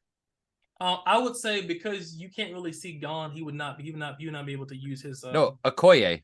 Okoye has it too. Yeah. So it's 40. It's 44. Yeah, it's Okay. 40. It's 44 with the crit. I'm just saying. I wasn't sure if you were counting Gon as the 64. No, that's why I was asking. I couldn't remember how many came from Okoye. So Okoye is 2d4, which makes it 44. Yep. So 20. That's 30. That's 46 damage. All right. On the swing. You see this creature here as you begin to swing, quickly curls into a ball. This thing here. That's a fair point. So that is true. It is kind of, you can just hear. It is kind of wild that you can't really see you. I think it's fun. That's why he's just like, yeah, just swing. So that's fair. You can get your 2d4 from Gone. That makes sense. That's what the ability says. So all right. So this creature here, quickly, as his reaction, curled into a ball. That is total of, what's that? You said 44. Was that 48 total? With the extra 4? That was 30, 46. It was 46, so 50. And then, so 50 total. Okay. As it curls into the ball, you don't think you do as much damage as you would think. Significant. They're hardy. They're hardy. Seeing it curl, and not wanting to, or hoping that maybe there's somebody that could get closer. I'm gonna use my last 10 feet of movement to kind of step back out of the way over here, hoping that there's enough space and a shot for somebody to come Guinevere through. is going to do a combat roll like Leon Kennedy. She's making a dexterity check out the window. You know. She doesn't bust her ass. She's not the most dexterous, but she's dexterous enough to not bust her ass from jumping feet.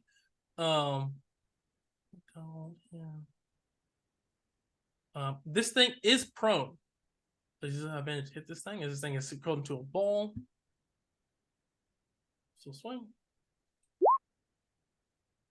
That's a critical hit.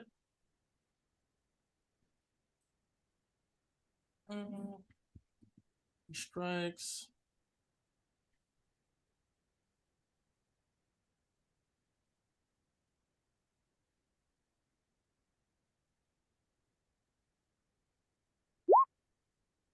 All right. Big damage. 12 and 3d4. Oh, Scoobs. What are you doing? All right. 80 damage. As this thing remains curled into a ball, it takes significantly less damage, though that does punch through significantly. This thing does look actually hurt. You see a massive gash on his back from her strike. But this thing is still alive. All right. Okoye is going to strike as well too. He does have advantage on this. That's a critical hit. At least I made it go prone.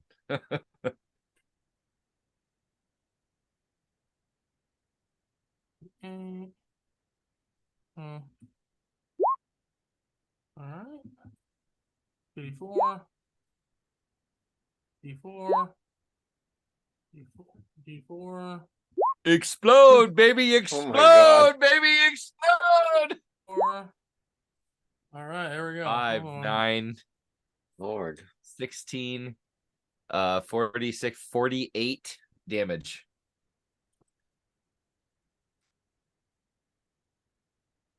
All right, but even as you think, even you see him land a critical strike, this thing looks pretty beefy. But this thing is very hurt. All right. Sophia is not feeling the dreaded. She's gonna maintain eyes on the ship, eyes on the hellhound, as she doesn't want to die, potentially have you guys without a navigator. So she's going to sit this one out. Harry Belafonte, what are you doing? I'm gonna take a shot. Actually, no. I'm just gonna hold. I'm just gonna move here because I can't shoot with the poison and move. All right, so do you want to load up your as an action with poison, or are you just gonna? No, I'll do it on the next turn so I don't poison a bolt that I'm not gonna use.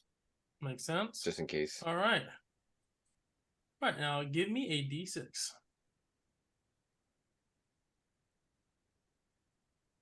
For initiative. Who's next? All right, gone. All right, as this thing is next to you, this thing has advantage on you, gone, and you can't really see his attack spell to dodge.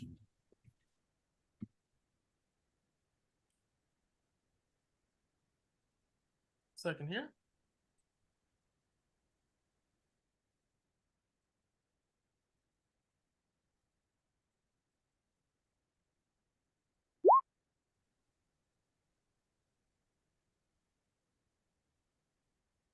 All right, so that is 12 plus 8. Why did I roll it like that? That's so weird. That 12 plus 18 isn't a crit? No, plus 18, yeah. No. Okay, here we go. As this thing claws at you with this claws reaching out, trying to rend your flesh. 1 second here. is going to do.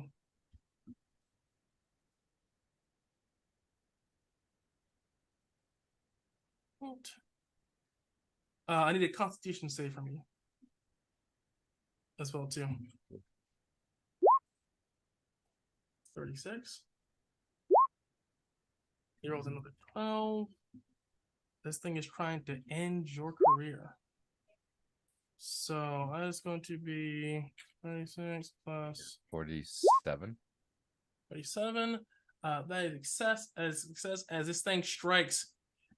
You see in his claws, this thing begins to actually that's not a success.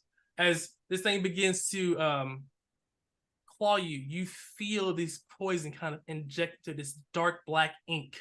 And as you do so, you receive a -2 to your strength checks, your con checks, and your dexterity checks as your physical strength begins to feel sapped.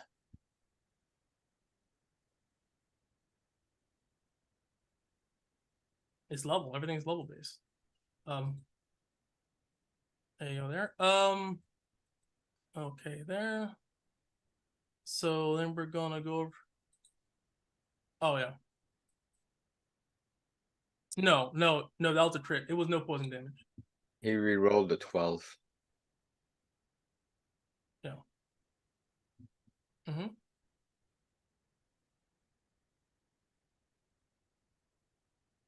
Okay.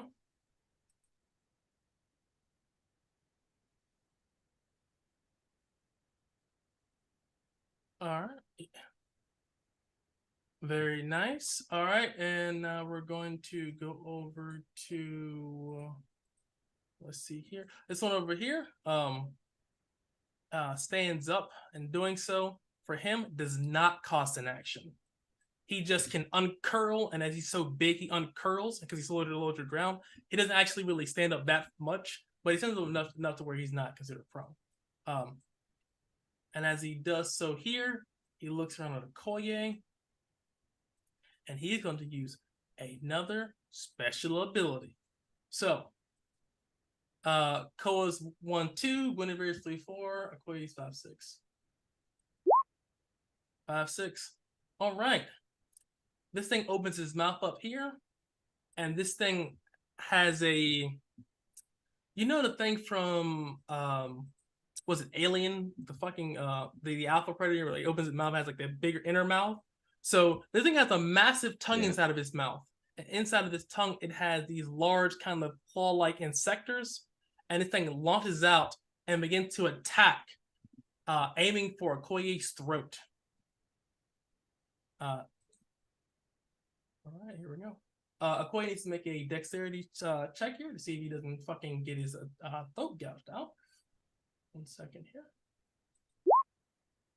All right, that is not good. All right, this thing begins to strike, and he begins to gouge and bite, and you see the incisors on his tongue is latched around Okoye's neck, and it's beginning to clamp down. This attack ignores 10 DR. 1 second here. All right, that is a crit because he rolls so low on his dexterity check.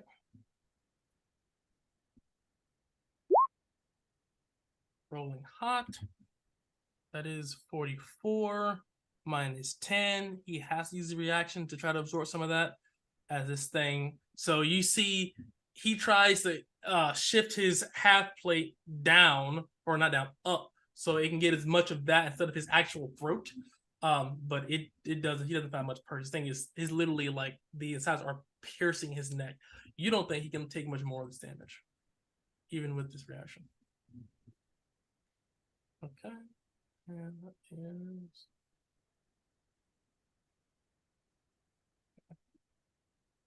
That hurt. All right, and that is this creature's turn. This thing here is very hurt. That being said, it is your guys' turn. Seeing that, Okoye is just gonna yell to Guinevere, "Is this space right here up on that lifeboat, or is it flat with him? With just the stairs standing there?" Yeah. I would say, this one here is a little bit lenient. I would say it's almost. So I'll say yeah. I mean, for yeah. I mean, like you can reach a Koi from there. Well, I was hoping for And the from the flanking with Guinevere. oh, yes, that would count. Yes. Okay. Also, he's grappled. I forgot to say, Koye is also grappled too. Yep. If that was So mentioned, yeah. so I'm gonna yell out to Guinevere, be the anvil, and try and use a special ability with her hammer and anvil as I move into that spot. And that is, hold on, I gotta pull it back up. I'm sorry. Okay, you're good. So we will both make weapon attacks with a -2 penalty. If we both attack, we each get an additional 1d12. Ooh, okay. Yeah. So we both attack at advantage, -2 penalty, and if we both hit, we get an additional 1d12. Sick. So I rolled a 39. 39 is the critical hit -2. That's still a critical hit. With 37, yep. And then Guinevere's Hold roll. on, with advantage. Hold on. That is not a critical hit with the -2. Just barely. But we hit though, correct? Yes, you definitely you both hit, yes. Okay. So we mine's a critical with plus an extra 2d12. So slash R, what is that? 6, 8d12 plus 2. Nope, plus 4, I'm sorry. Plus 64. Because you said, am I in 40 feet of gone from the hearing? I am not, so it's only 44. Yeah.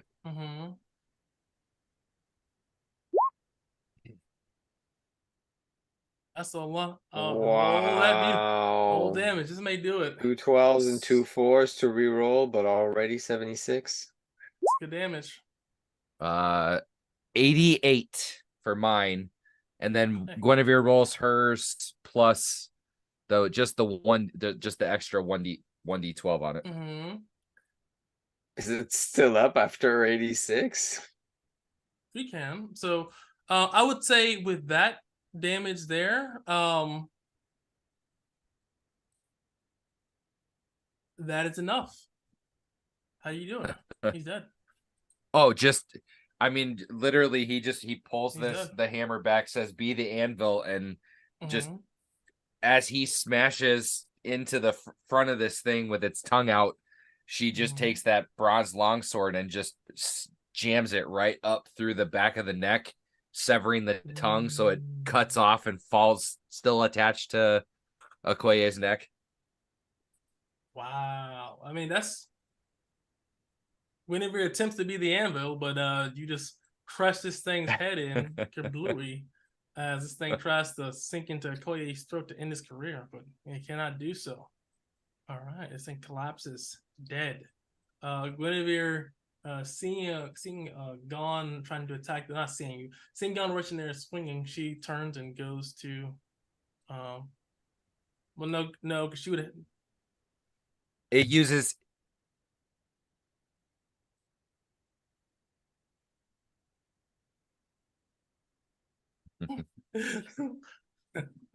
Okay. Please tell me as you run out of that thing and see this other one just on the deck of the ship. Right. Yep.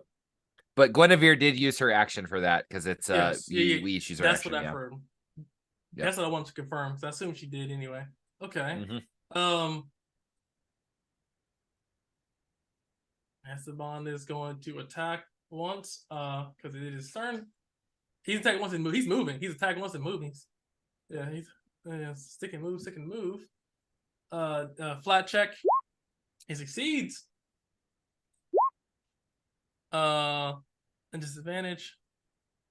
That hits, but it's not a crit. All right.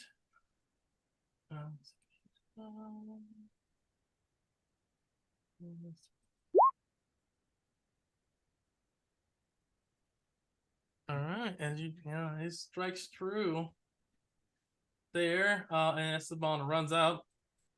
It says, "Go on, you got this."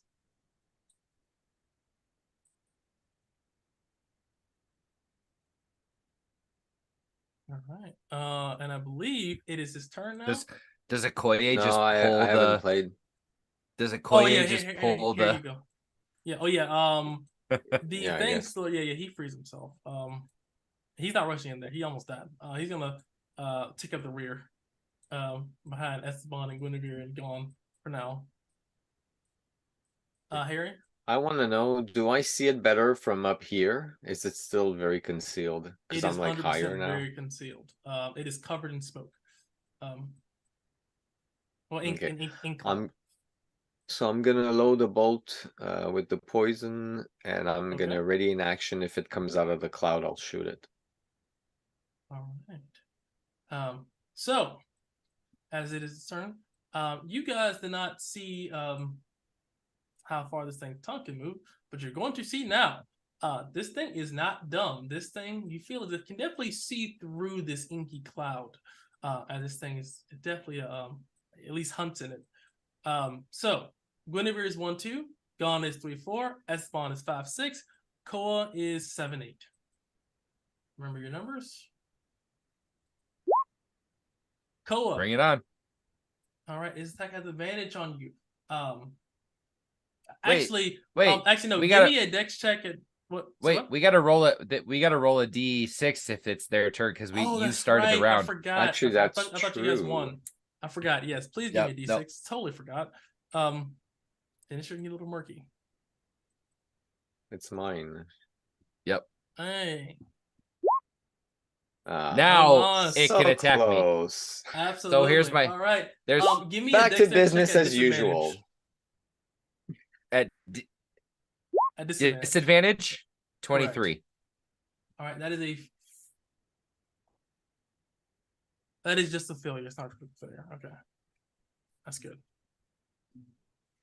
Here we go. There. I couldn't get to 30. I mean, I rolled a nat 20 on the second one and can't Yeah. get to 30. So And Al's with a plus. What was that? God, Plus 18. I'm a plus 8 on my deck. So Your bonus is twice mine, so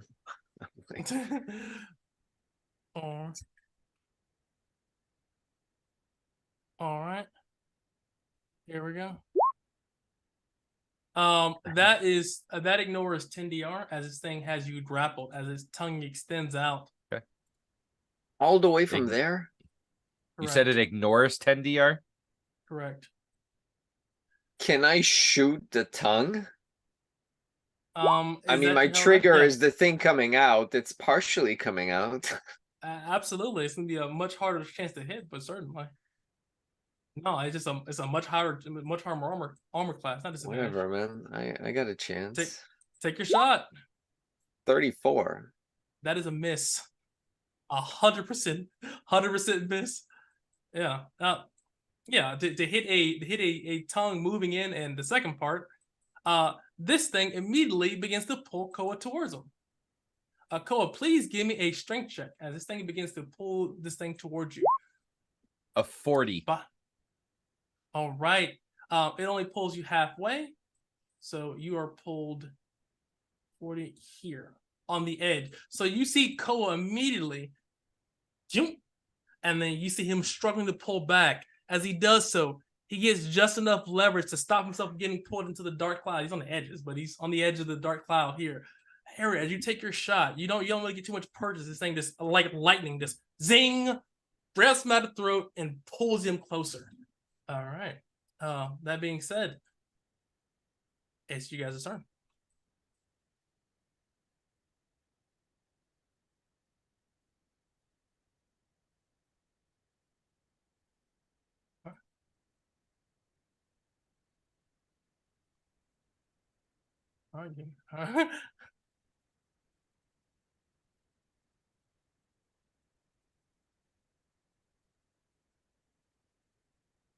All right.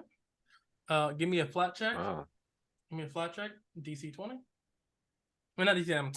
DC 11. 20 flat check. No, it's just yes. That is a miss. You do not get a good purchase on this thing. This thing just goes swinging widely. You just can't get good purchase on this thing. Koa, you are grappled. Try as you might. Yeah, go ahead. I was gonna say, can I attempt to use my warhammer to pull the tongue off of my neck to get? I have an idea. I'm gonna come here and I'm gonna use my Varroa skin cloak and I'm gonna fan to try to get the smoke away from him. All right, let's see here. All right, give me a strength check as you're using his fan to try to beat away this cloud. Eat away this cloud. You're using like a carpet. I'm gonna use an inspiration. There's a lot of you're using all your strength. That is 100% strength. That's 100. Yeah, that's 100% a strength check, big fella. 14. I mean, it'll do something, right? Yeah, but not enough to make this thing visible. As you're trying to beat this cloak, does it make the DC a little easier? So it's a little easier, but 14 is definitely not close to the DC to blow away this cloud. This is a thick cloud. Whatever, man. Right? It's an idea. I can't hit it, so. It was a good idea. You didn't have so Harry. So you all see Harry beat his cloak. If you can find a cloak and have the sufficient strength, that's not a bad idea. It's just that he didn't have the stats or the strength to pull it off. It's not a bad idea. Because obviously being a carpet is not a wisdom based skill. Let me think. I beat this carpet. But Koa, you're trying to use your warhammer to free yourself or pull yourself away from this creature? Is it possible to kind of wrap the warhammer around that tongue and try to pull myself free of the grapple? Yeah, if you want to free yourself, certainly. Yeah, that's what I'd like to try to do. Absolutely. Give me a strength check. Ooh, that's a bad roll. 24. No mas. This thing has you still grappled. Even with your warhammer giving you leverage, it isn't enough leverage to free you from this thing. Yep. All right, Esteban. Seeing Koa get grappled like the predator, he's gonna make a morale check because he's seen Okoye almost die from that. He's like, I'm gonna go on the ballista and fire. Some scary shit. He dashes to get there. Guinevere isn't scared though. She rushes forward. I'm coming. Flat check. Fuck. She swings. She swings widely.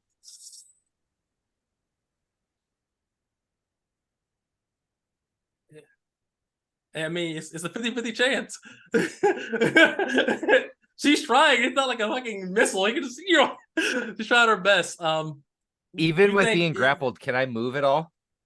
No. If you're no. Okay. This thing here, because of how his tongue is, the thing is damn near crushing your throat. So whenever you try to move, the things are digging deeper into you.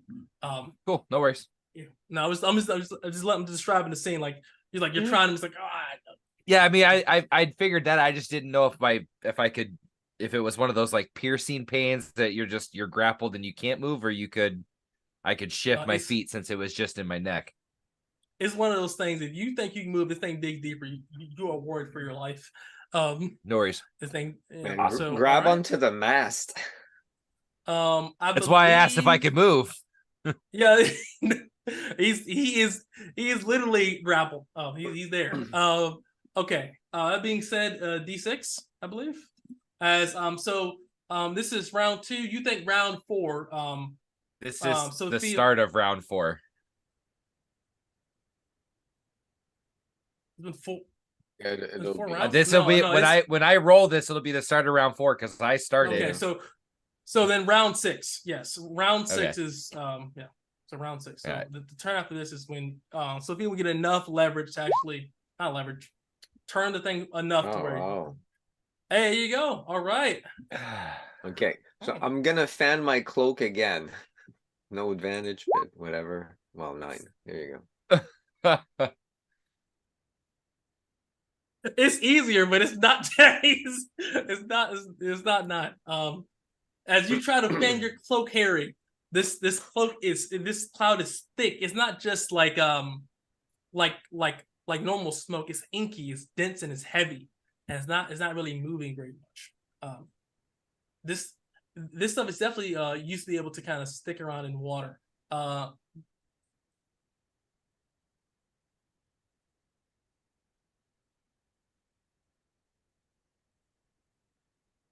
Yeah, You that's still a start, flat check. but That's hold on, that- before that, Koa is wrapping his arm around this thing's tongue and trying to pull it to him. All right. Rather with than that- it grappling me, I'm trying to pull it to me. All right. Let's. Okay, what's happening first? Because that's two different things at the same time.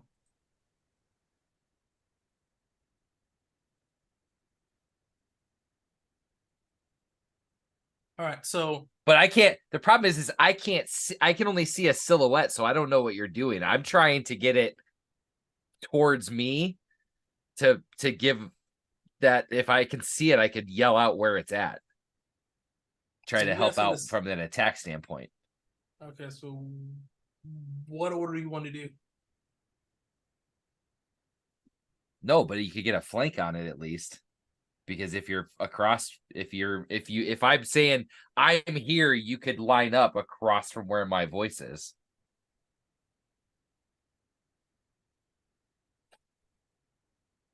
And okay. So it's a flat, it's a concealment check before even the attack roll. Even with the concealment check, it's still a disadvantage. So you still will hit it most likely. It's just very hard to crit against it. That's pretty much it. Outside of concealment. So I guess we were doing Koa. You doing first? You want to do your grapple first? That what you wanted to do? Or did you change your mind and do something else? Well, or do you want to go first? Yeah, I was gonna try to pull it. The only thing I think he could do would be to try to pull it to him in this case. All right, give me a strength check. I'm gonna use an inspiration on it. Okay. 28. All right. As you try to pull it, you don't get enough leverage to pull this thing. This thing is steadfast. All right. As you try to grab this thing, that's still a flat check. 1d just Pathfinder. Yes, d20. Hey, give me a strength check. 33. All right. That being said, 33 is enough. As you grab this thing grappled.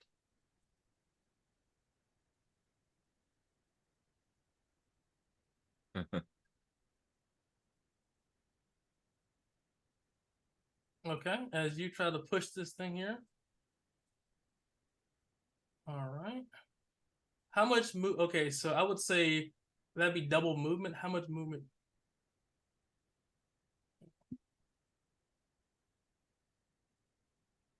Okay, so let's see here. Yeah, for sure. That's yes. Oh, so you're spinning him here. So then he'd be here then. Because you can't be in his square. All this is his square. These four is his square. That's what I'm trying to configure here. So you are here. You are taking him here. Okay. Yes, because that would be at 20 feet would be here, which he's still out of the. He's halfway out, so it doesn't count. You know.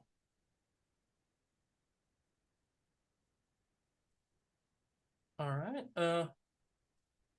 There we go. There. All right. Guinevere's gonna rush forward here. He's Yeah.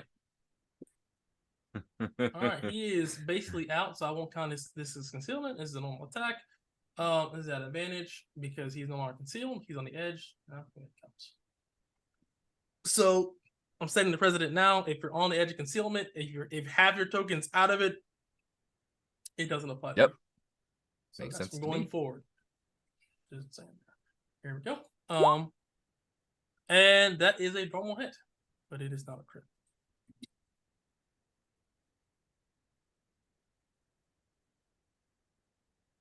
No, no, with it, no, it's not. That does it. Okay. Here we go. 3d12 plus 2 plus 2d6 plus. She within 40 feet of Okoye? Well, he can move, so he'll move. Maybe there. Maybe move because he can see her now. All right, and 84. All right, that's normal damage. All right. With the okay. This thing is lightly injured. Okay. Koye, they're done. Guinevere's done. Koye is gonna move a little bit closer here. But he doesn't want to engage and potentially get attacked. So he's gonna chill here for now. Because if he gets hit again with that fucking tongue attack, it's a wrap. For real. He cannot eat one of those. Even though he sees this thing's tongue stuck in Koa's neck right now. Yeah, I mean, this thing could just release his tongue. You think? Just yeah, I'm not. Yeah, Immediate PTSD. No, you definitely think Okoye's gonna just move in and out. He just doesn't have the movement. He doesn't have the movement this turn to do that. Basically. Yeah. Yeah, he's just not gonna. He's not gonna risk fucking dying. To that. But Sophia. So this is round 5. So next round, this cloud will be presumably either further down or gone. So, you guys. So, did you guys win the initiative, right? You guys won a decent. We did. It's won, right? Harry still has to go. He did. He did the cloaky. No, Oh, did, yeah. you did. Yep. Okay. And then what about Esteban? I can move though. He's standing at a Yeah, ballista. Where are the there? ballistas? At the aft? Here, cannons at here. Yeah, here. Okay, well. Here. Can I load the ballista? Yeah. Oh well, no. Because it's an action. You ought to use your action. No, okay. So If I have a quick question before the end of our round though. So the tongue shot out, stuck in my neck. Gone now has moved it, and it's not their turn. Does that tongue coil? So could I back up 10 feet? No, that's no moss. This thing is definitely stuck to you. Like with any appendage, it will just adjust to the distance. It's definitely not like no. It's a good question. I'm just saying. I had to ask. It's a good question. I'm just saying that it's not like a rock thing. It's like it just kind of coils back into his mouth as it adjusts. But come on. I had to try. I had to try, man. It was a good question. Esteban is going to let me draw a line. I think he's actually shooting through concealment though. Go through the he'll be shooting right over his Gon's shoulder. Yeah, that's what I'm saying. So Gon, because there's an ink cloud between you, there is a good chance that he can shoot you. So I will give you he would just tell you, I can take a shot, though you may get shot. Well, but would he would here's the other thing with the concealment, with where he's at, would he have even seen that the creature got pulled out of the concealment cloud? So he can see so he can kind of see it, though he's still if he takes that shot, he's still doing a concealment chance, but he can definitely kind of similarly see the things on the edge there. But he still has to shoot through the concealment.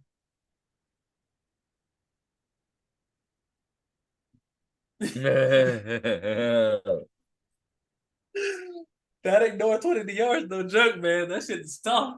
Okay. Okay, he says, I'll hold then. All right.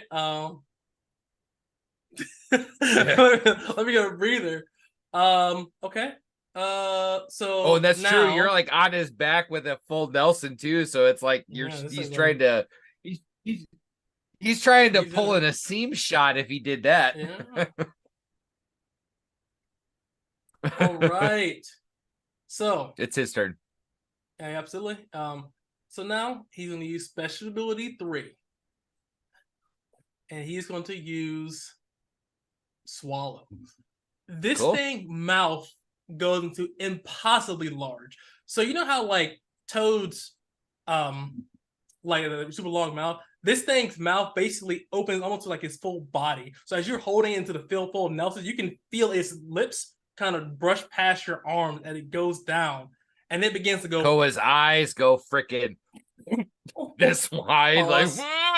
Like, Pause. That being said, Koa, please give me a Constitution save, as obviously you cannot dodge being swallowed because you're upset and grappled. So please, give me a Constitution check. Not saving the check. I'm gonna use inspiration on this one. You're pretty good. 26. No mas, that is not successful as this thing begins to swallow you, and as it has these incisors around your neck, the incisors begin to quickly pierce further and further down from the pressure. This attack is going to ignore 20 points of DR as the crushing force begins to crush against your bones and your armor. This is not a good scene. Though it's not a critical hit though. Or critical damage, not critical damage. All right, 1 second here. Okay, I can, if I'm not dyslexic apparently. 20 points of damage, that ignores 20 DR. Yeah, so I take the full brunt of that one. You just see this gout of blood start to out of his neck on both sides. And give me one more Constitution check. 16. You feel as the thing begins to pierce into you, down its throat, instead of being like smooth, it has you know how like leopards have really like sharp tongues that they can kind of clean out the marrow of bones. That's how this thing's inner mouth is, and it is poisonous. Your strength, dexterity, and Constitution are reduced by 2 as this poisonous tongues or poisonous throat begins to envelop you. That being said, that is his turn. This thing wants to eat you. Here we go with a D6. Let's see if I die. So this thing doesn't have Koa fully swallowed. Your feet are basically sticking out of it, currently speaking. But you are immobilized. Basically, you cannot use action until you use an action to try to free yourself from this creature. You said I cannot, correct? Yeah, I'm in it now. Like outside of trying to free yourself, you can. There is no other action. Yep.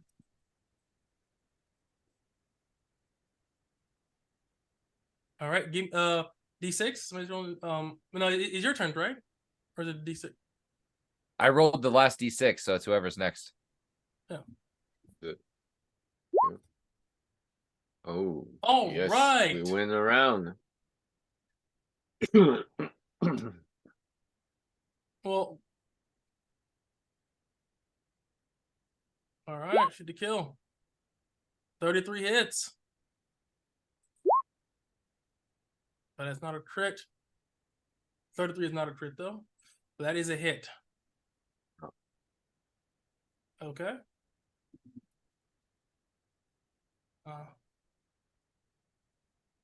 Roll your 2d4 from McCoy.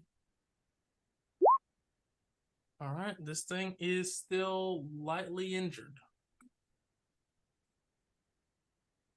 All right. I'm going to attempt to throw my hands out and pull myself back out of this thing's freaking gaping maw. All right, give me a strength check. Yeah, I'm going to use my last inspiration on this. Bring it home. No, boss. No. Yeah. Oh, Corey's going to try to pull him out too. But Cole, as you try to pull yourself out, this thing is... Yeah. This thing still has you pulled in tight, and you cannot free yourself from the sucking force. Pause. This thing is going to move over. That's what I've never set up for in my life. It's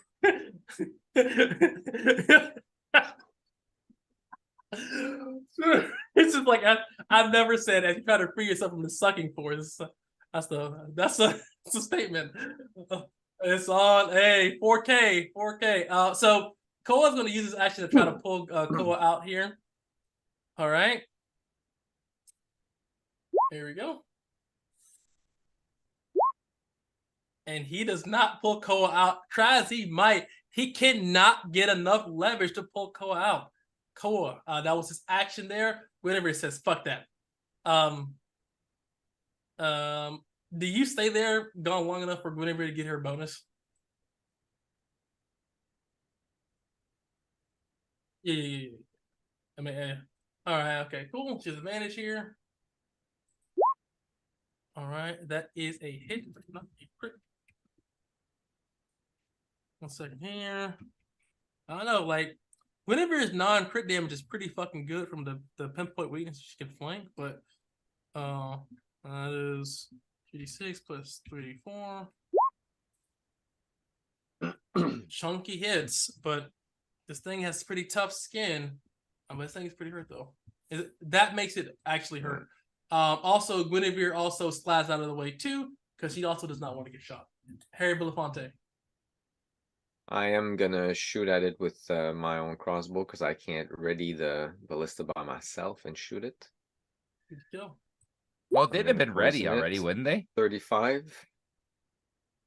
35 is a critical hit.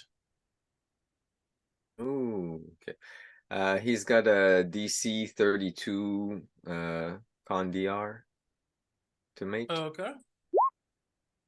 So that is, I get. This thing seems highly resistant to poison. Oh, is that right? All right. That is a success. 6d4. Whoops. Plus 8. Oh my god, seriously. Wow. 5 1s. So Roll that's your 19 poison. damage for the crossbow. But I'm Okay. gonna roll the poison now, and 22 poison damage. All right, that's true damage though. That is a Seriously? shitload of ones. Holy What Moses. the fuck, man? It's way below average. Wow. Though it is not affected by the additional effect of your poison, though the poison damage does strike true. They did succeed. I was hoping to weaken it, but whatever. This thing. Yeah, All seriously. Right. Esteban goes for a shot. He says, with the concealment, surprise, motherfucker, as he takes a concealed shot. Flat check. Strikes true. Hold on. Yeah. That hits.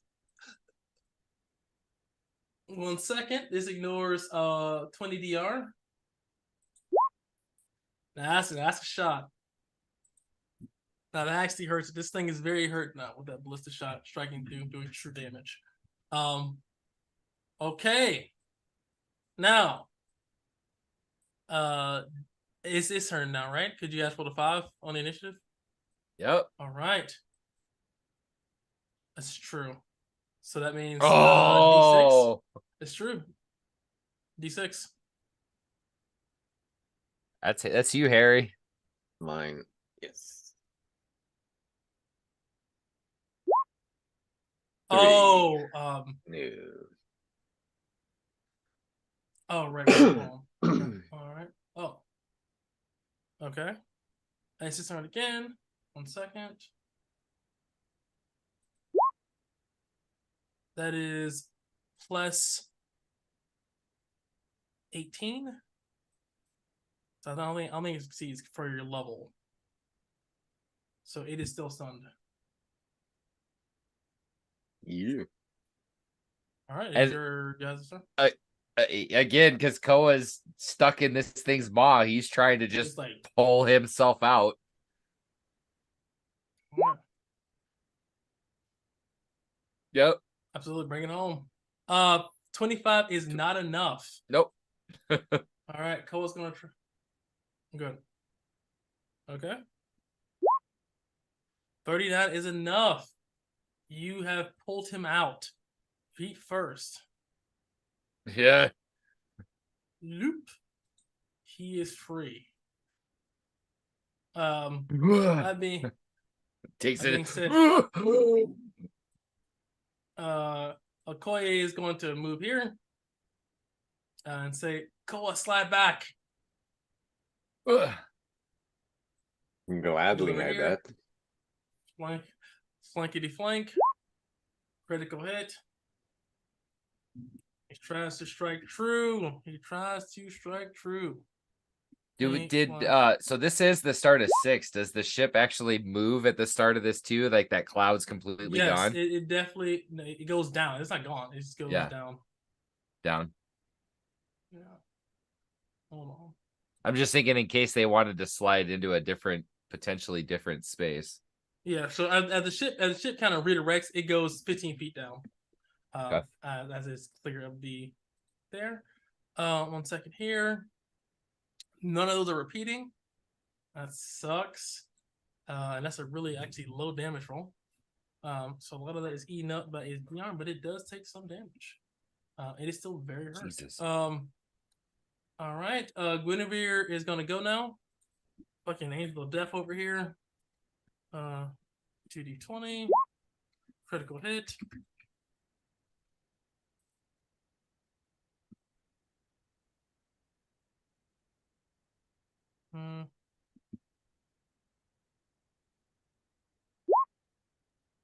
All right.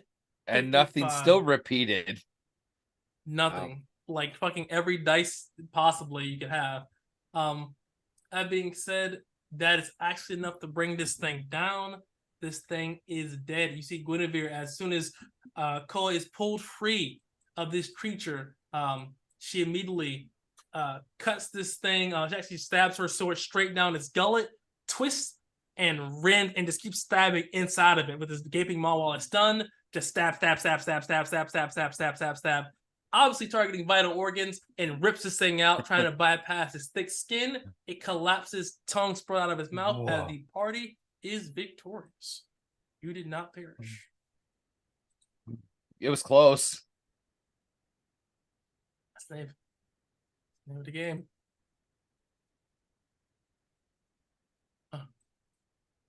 That being said, yeah.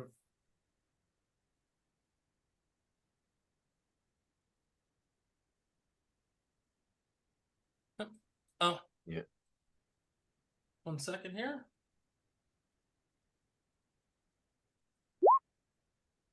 Three days. Oof. Oh wow. Is that so? I for everybody definitely then? want to study that poison. Hold on. Call you get a different roll. Hold on. Okay. 1 day. Oh.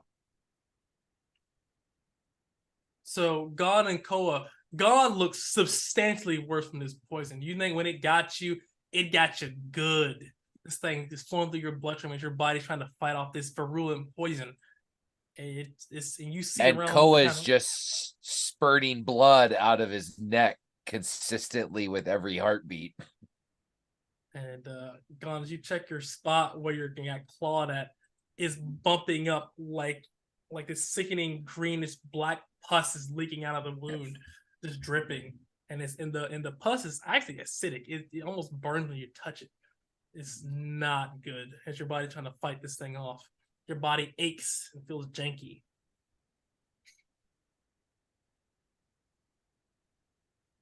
I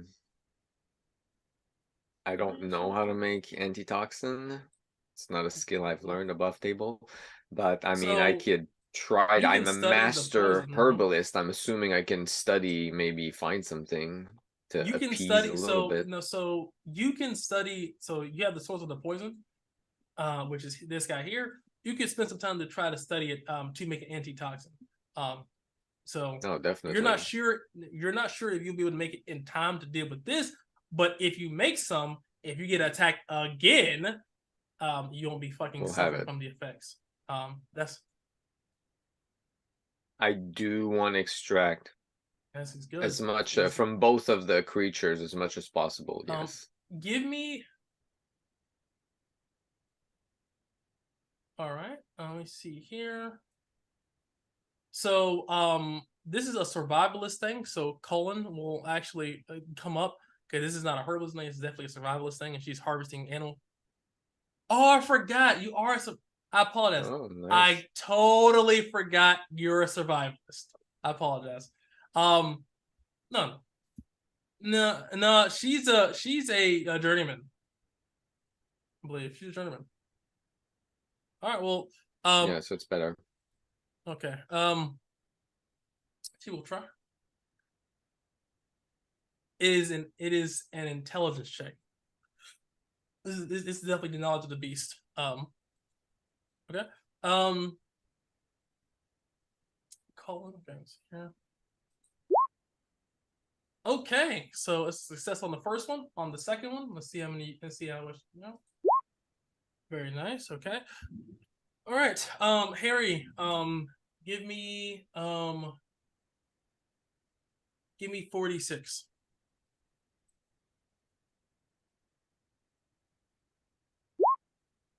You get 11 total doses of this poison. You're not sure what it is called, but you get this poison. Apply it to a bolt. It does no damage, though it does apply a -2 to strength, dex, and constitution checks.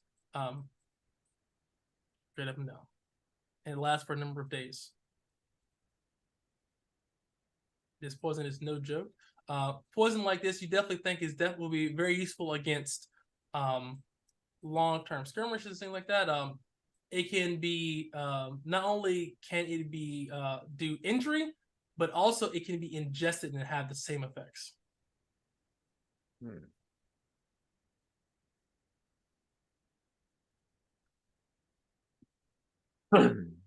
Yeah, I am. There you go. He's a master. I can teach you mushroom specialist. There you go. I have poisoner level 2. So poisons you make level 1 is plus 2d6, and level 2 is when you make poison, you make more. You make double, basically. I can teach you the health tincture you already have, and I can teach you the poison itself, which is lethargic kiss. That I know. It's the 5d6 poison damage -5 strength for a day. That's 2 weeks though. It like increases your yield of mushroom. We don't both need it. I'm the one growing them, so I don't think you should learn that.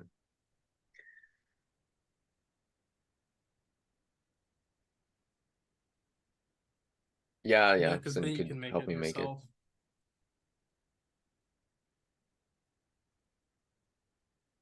Poisoner is the one that helps your poisons are more powerful, and you make double. It's to make the poison, like when you make it better, basically. Yeah. Yo, my poison is strong as shit, guys. I just don't know what any of them yet, but I'll get there. When I learn to make poison, it'll be really good. So I would say this here, guys.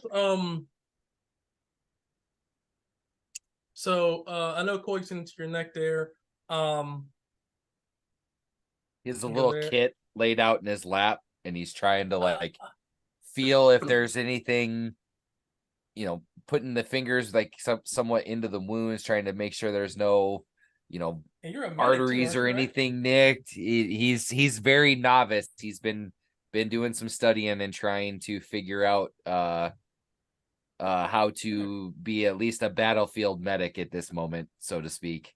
But he's tending to his own neck and trying to get the bleeding to stop and bandaging himself up. Awesome sauce there. I would say makes sense to me. You definitely tend to your wounds. I don't have an exact write-up of, well, I mean, it doesn't be exact anyway, but as you guys see Koa, you look at him, first things first, this cloud that's fully dissipated. You guys officially do go past it. Koa, you tend to your wounds. Obviously, your bandaging is much tighter, and you think that may be reasons why, and you better tending too, why maybe you were able to be less affected by this poison, but you're not sure exactly. Because above table, you wouldn't know exactly how this poison affects you. in character. You just know it affects you at this moment in time. So Sophia would turn and say, I am proud of you. Thank you. I didn't want to lose my life and you guys not have a navigator. Be wary of these roads. It's very dangerous. And Sophia says, I may want to take the wheelie or reduce that 5% chance just in case it may matter. Because these roads are dangerous. We might want to find a spot to anchor for a day because I don't feel so good. Yeah, you don't look so hot. He says, yeah, we can definitely stop for a day. It'll definitely lower our chances than just traveling through. So instead of 75, it's 45, though it's still a good chance. These waters are dangerous. Though not moving means that you're going to less area, so your chance is lower, 45%, or 45 or less. So she says, we stop, be less chance of getting in combat, and you can spend tonight and then the following day, so 2 days of recovery, or we could recover tonight, obviously get your comm modifiers, and then just power through and hope we don't find anything. Guys, if you want to keep going, I don't know how effective I will be tomorrow if something happens. And he looks bad. He looks real bad. Like he's normally like olive skinned with the war paint, like he looks white. It's day 50. 1 out of 2. Yeah. But what do you guys do? As Koa says this. I mean, can we even make land anywhere? Like, not at the moment. I'll let you go back. Nah, we should, yeah. Good night's rest, a good meal, and hope for tomorrow. There's not like any miracle, unfortunately. I mean, I have no problem going on. Koa would probably be tucked sort of right inside, like set up a little bed for himself or a chair situation just inside the dock right here, or the deck right here, so that way if something happens and he can be of assistance, he would, but probably would be more of a hindrance with what he looks like at the moment.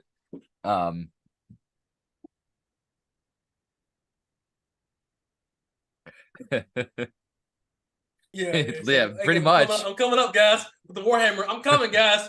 Give me a second. I'll be there. Yeah.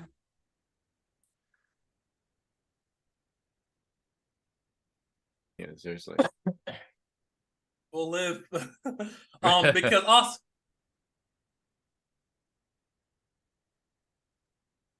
Yeah. I took 43 damage because of the ignoring DR. Yeah, I'm at 7.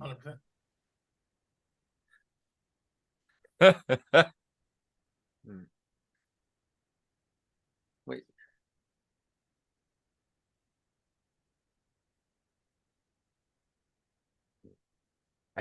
I don't want. It's not in my nature. I don't know what to.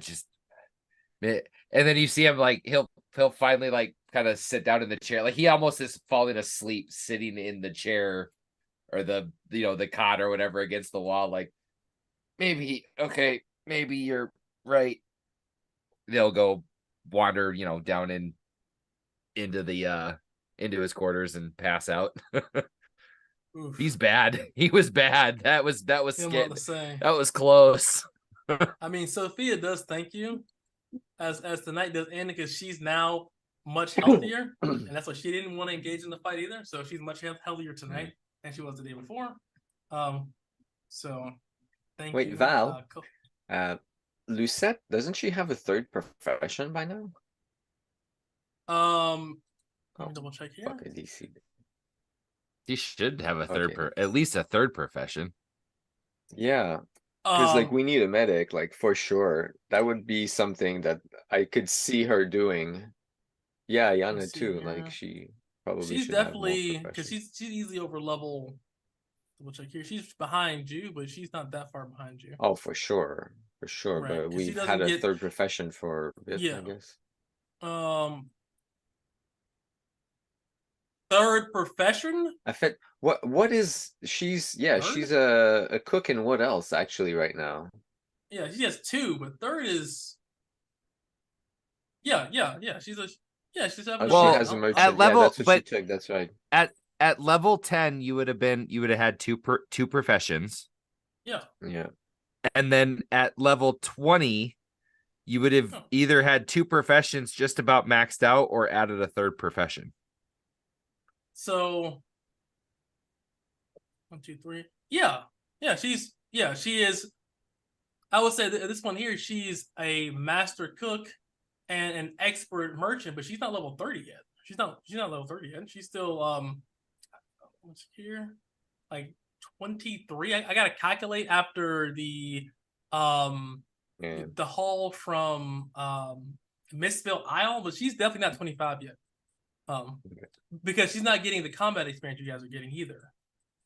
Yeah. So she doesn't get the 6,000, 5,000, 4,000. She, as far as my calculation goes, she's at like 23, 24, maybe 24 after Misspell out from the 2000 split. That can make sense that she'd still, if she's master and expert. Yeah. It makes 100% sense. With maybe we should get ourselves a medic though. That would be a good investment. No, but I mean, I do Ayana's second profession off the bat, like an expert or that'd be really helpful, and you could learn from, because like that's not a person we necessarily bring on the field, Yep. You're not wrong. But while we're on the ship, and besides one medic, I think if there's ever shit going on, we might need more than one medic anyway. I think with that'd be great. With Ayana, Smart. Ayana would definitely be more of a cleric than a medic. She's not a healer.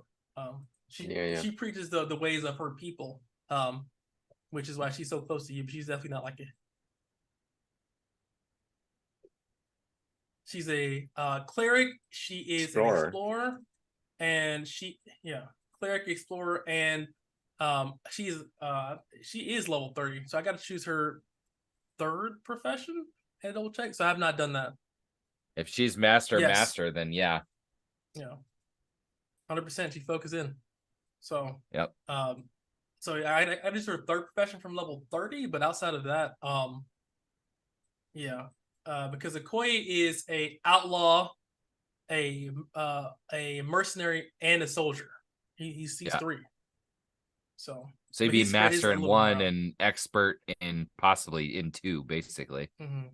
Correct. Yep. So I gotta do. All right, so that, and I'll do everything sessions. This is the next day. Yes. So we get our con mod.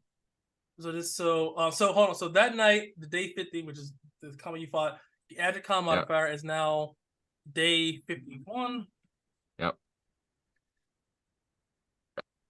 Koa is still just passed out. You hear him rustling for a few minutes just to change his bandages. Otherwise, he's still just out in his room, just passed out. Boy, also gets con modifier as well.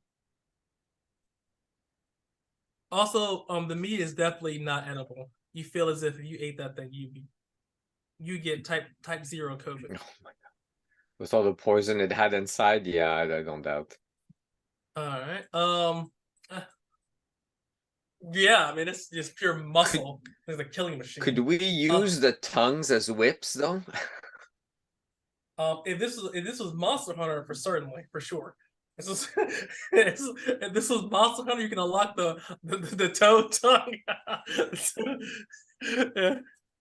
Dude, it's like fucking Dark Souls though? Ready to die. It's like, hold on, guys. Oh yeah, it was legit. No, it's legit. Fuck yeah, man. That being said, I need a D100. Don't roll 75 or lower.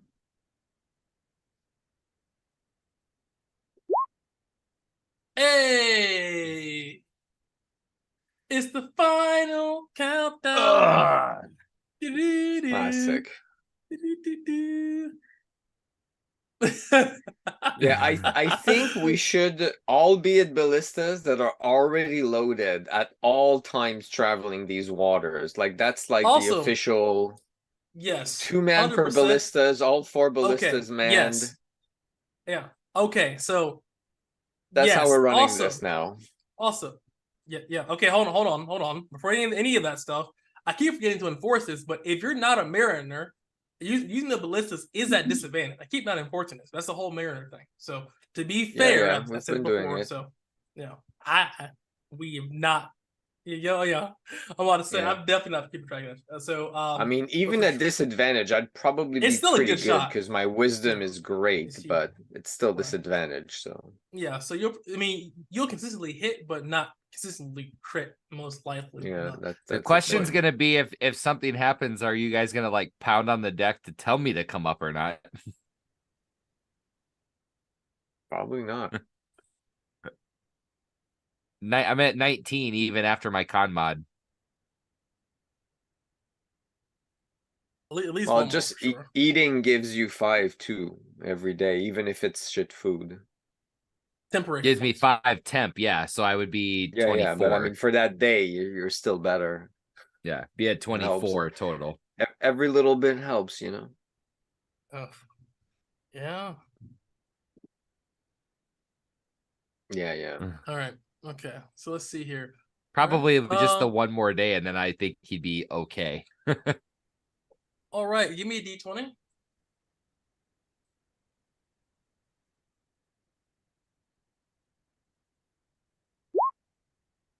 Okay. Give me a 1d6.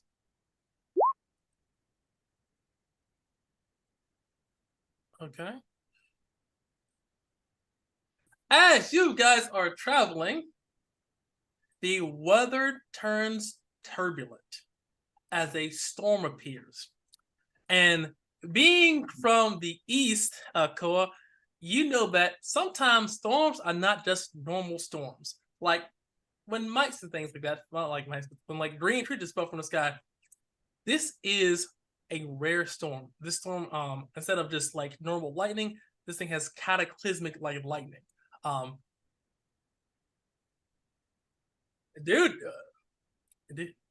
hey, dude, you guys in the fucking the fucking eye of the storm right now, dude, or the storm right now. Well, it's not once in a lifetime. It's just rare. It's just most sailors usually encounter them once in a lifetime at least. So as you guys are traveling through this thick kind of like heavy rain, storm winds like that, your ship takes massive damage from the green lightning bolts that are raining from the sky from this flash storm. So Sophia is a master mariner and is an expert at navigation. So she reduces by a certain amount. Let's see how well she does. She has advantage on this. Pretty fucking good. All right. The ship takes half of this damage.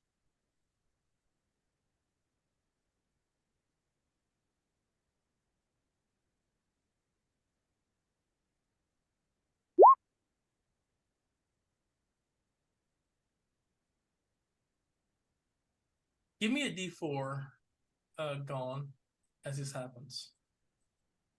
D4. So you see the front of the ship, just a large green bolt just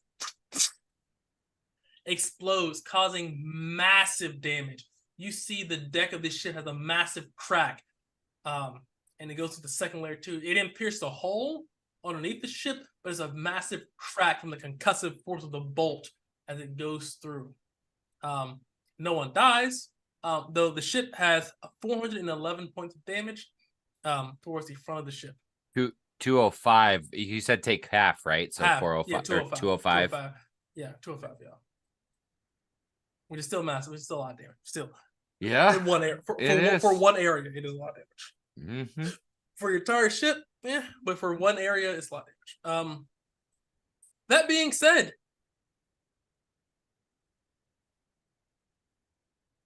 well, if we got the pieces together, this wouldn't happen. We need to earn his favor. We're here playing with large, weird frog people instead of doing the Lord's work and getting shards. And she says, please, another day passes. It is now day 52. Please add your comment back to your HP.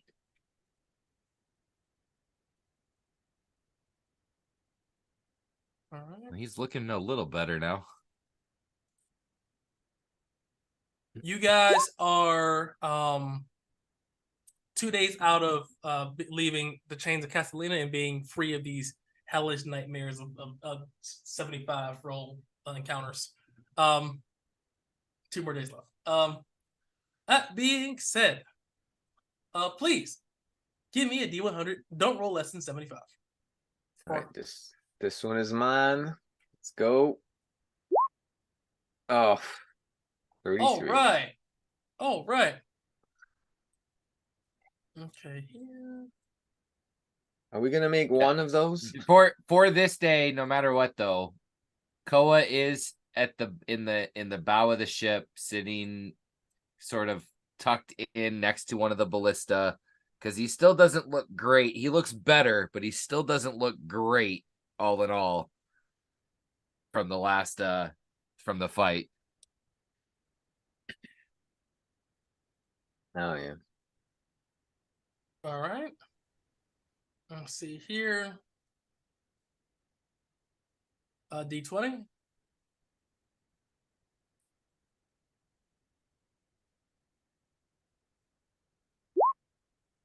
Two. D100. I hope so. D100. 10. See, classic low, man. Beautiful naked women. I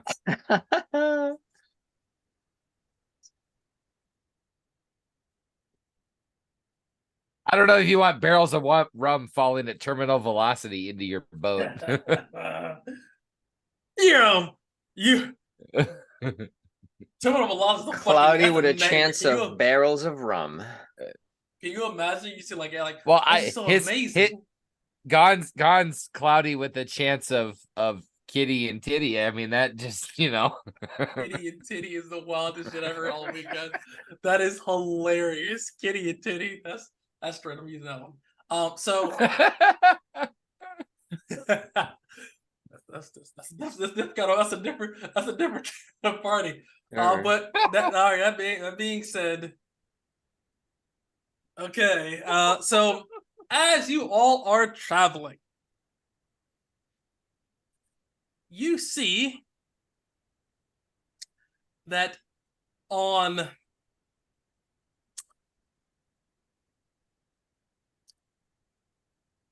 all right, give me a D20. One more D20. 2. Okay, thank God. Man, consistent. No, it's okay.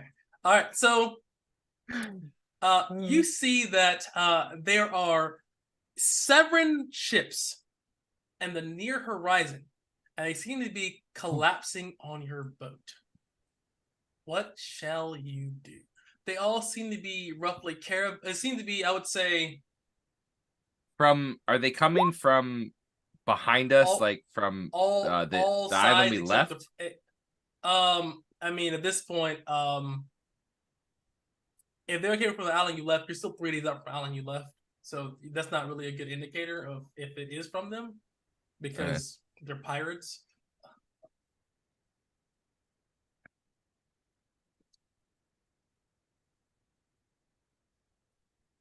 You definitely think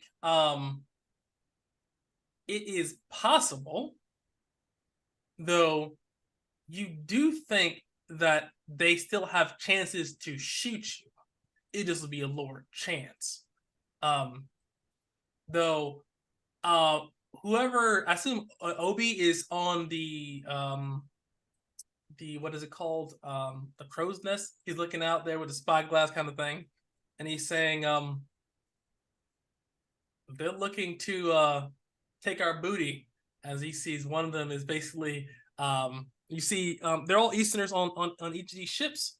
They're all flying these same colors. There are 4 caravels, and there are 3 sloops, and they all seem to be collapsing on your boat. What shall you do? You say you want to. You're discussing.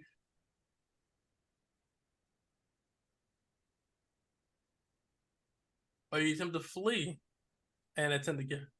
It's dangerous times. Do you think they can get this ship going fast enough to not get boarded? She says that we can maintain the same speed and probably not be able to gain on us. That we're still 2 days out from Saraquina right now. So even if that's still possible, they still have chances to still shoot us. They have.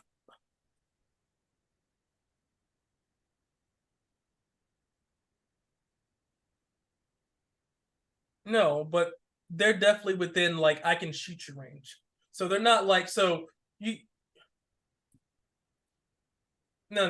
It's bigger than that. I mean, but you can still shoot. So it's not miles, right, for the effective range of thing, but they can still shoot you and still hit your boat, right? Just because it's not the optimal range doesn't mean they still don't have a chance to shoot and hit your boat. Okay. Yes. 100%. It'd be difficult, but the problem is, yeah, it would be a hard shot, but the thing is, they have 7 ships, so it's 7. 4 caravel, 3 sloops. Yep, 100%. So, yeah.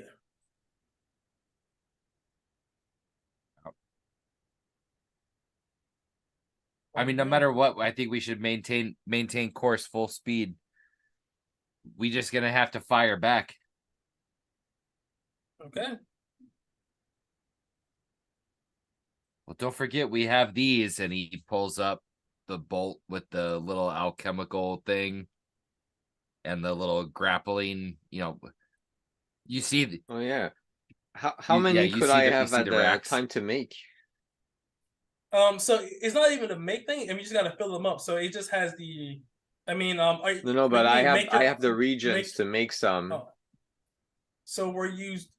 So I should have asked, but were you spending your time doing that? I assume making reagents. Yeah. I don't have anything else to do. Okay, so yeah. You guys. Sure. So we'll. Well, and in the time that we weren't actually fighting before, I just threw together the quick racks that held all the bolts right next to the. Yeah, as far as the alchemical bolts, you have with those as long as you fill them up, it's totally fine. So you could easily have done that sometime between the 3 days of your travel. So however much alchemy fire you have brought, currently speaking, you could have filled up that many alchemical arrows. It's totally fine. It doesn't take 2 minutes for Harry to be because I assume only Harry's dealing with that because he's the fucking alchemist guy. And I would say Harry, as you have, I assume, do you guys have the alchemy station? Or I forget. No, not a real one. No.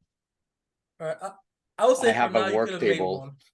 Yeah, I say for now you could make one for the 3 days. So for now you can make. I'll say I'll call it now. I'll say 1 every 3 days because of your experience and having a working surface. So we'll do that. So you made one so far. Bolt every 3 days. No. The bolts are loaded with the ones we bought. Yes, but he can make one Western fire every 3 days. Correct. But he can load up as many alchemist fires as he has. I mean, in 1 day is that a problem? So, okay. Yeah. Although all those questions resolved, anything else before we continue? Okay. All right. So we're gonna do this in initiative terms. So boat by boat.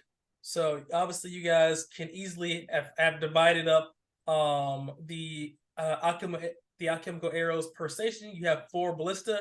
So how many stations have how many alchemical arrows? Let's resolve that first. That's important.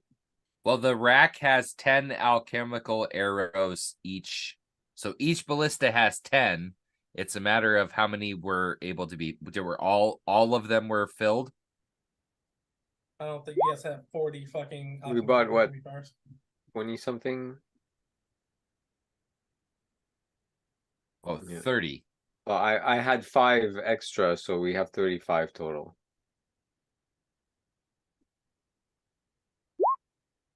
Right, but we bought 10 of them. That we bought 10. Yes, we bought 40, but there's 8 filled at each station. Got it. Yep. Okay. Between the 4 sessions. 8 out of 10. 8 out of 10 per station. I was making sure so that way it's not okay. That's important. Okay. And then okay. there is we have 1 grappling bolt at each station with 1 just in Boom. One of them has 2. All right, that'll work. All right, so that makes sense to me. So roll a d6 is for initiative. Right the wave, Harry. All right.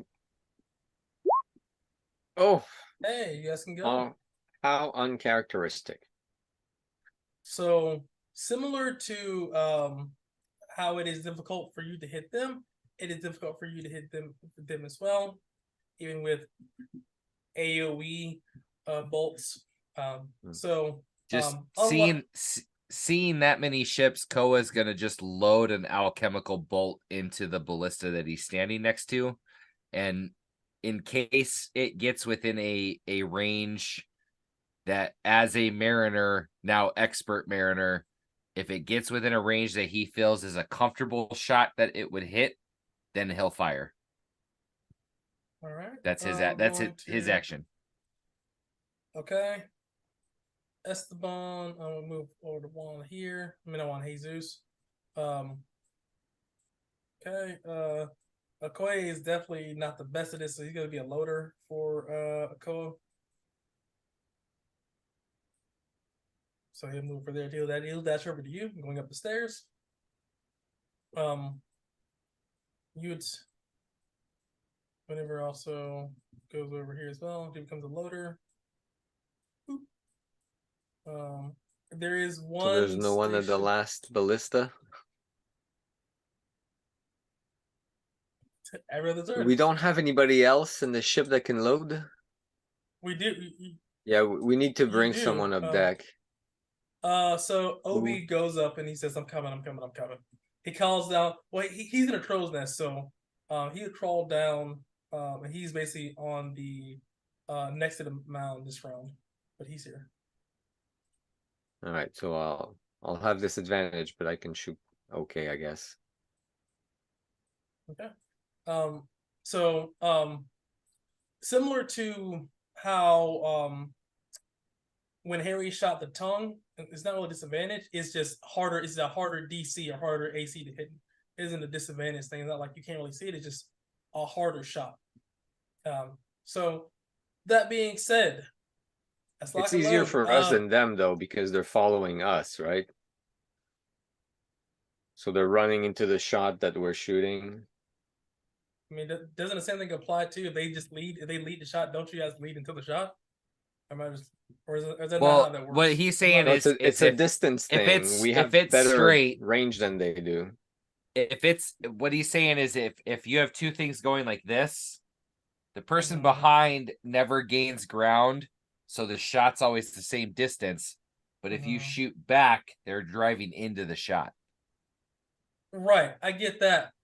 If they're all were directly behind you, so I'm saying. So the ones behind you, I'll concede that point. But the ones beside you, I would say that's about as straight a shot as anything else. Clear shot. 100%. Yep. I'll say there are 3 behind you, and there's 2 on each side of you. So and Sophia is heading this ship directly into the wind as much as possible, picking up as much speed as possible. All right, so there are. I'll say this: there are 3 sloops behind you, and there are 2 galleys on each side. That makes it simple. Okay. man, he's fastest gun in the West. He's one of the best. At least from what you guys have. So I'm gonna find out. All right.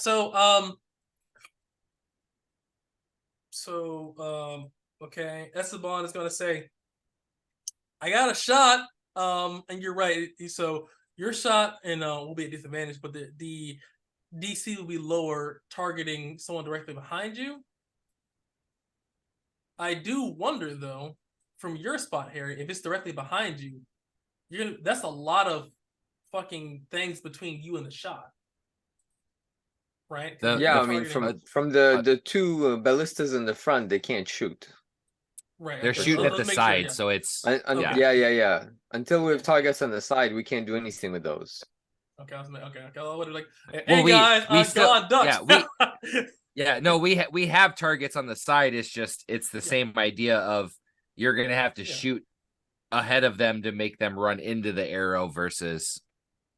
Or run into the ballista bolt versus. I played black. I got you. Okay. So you gotta lead that shot. Yes. Okay. That's fine. All right. So Esteban would like to make a shot. Let's see how well he does. This one is flat because he's a mariner. Let's see what he makes. Okay. Pretty good. That is a hit. Side on the galleon. Give me a D4. Somebody. 2. Oh, well, there you go. Okay. It was meant to be. All right. So. Okay, I know this is the first round here, guys, but I think let's put a pin on this, because if not, this part is going to take like an hour, easy, because this is a naval battle. This is going to be like, it's going to take a while. I'm gonna so let's put a pin on this, guys. I hate the minute. So this is the first round of combat, so I'll write all this stuff down, but I don't want to get to like 4.5 hours or 4 hours, and it's like, hey guys, you guys are live. So let's put a pin on it here, guys. Let's end the session here, and we'll pick this up next week with you guys fighting your first naval battle. This is gonna be interesting, not first, but one of your first major naval battles. I'm not sure if the party's gonna make it through this, or if they have to use some diplomacy or whatever, but yeah, it's gonna be a tough shot. So we'll see you all next week, same time, same place, as the party has to pull through. So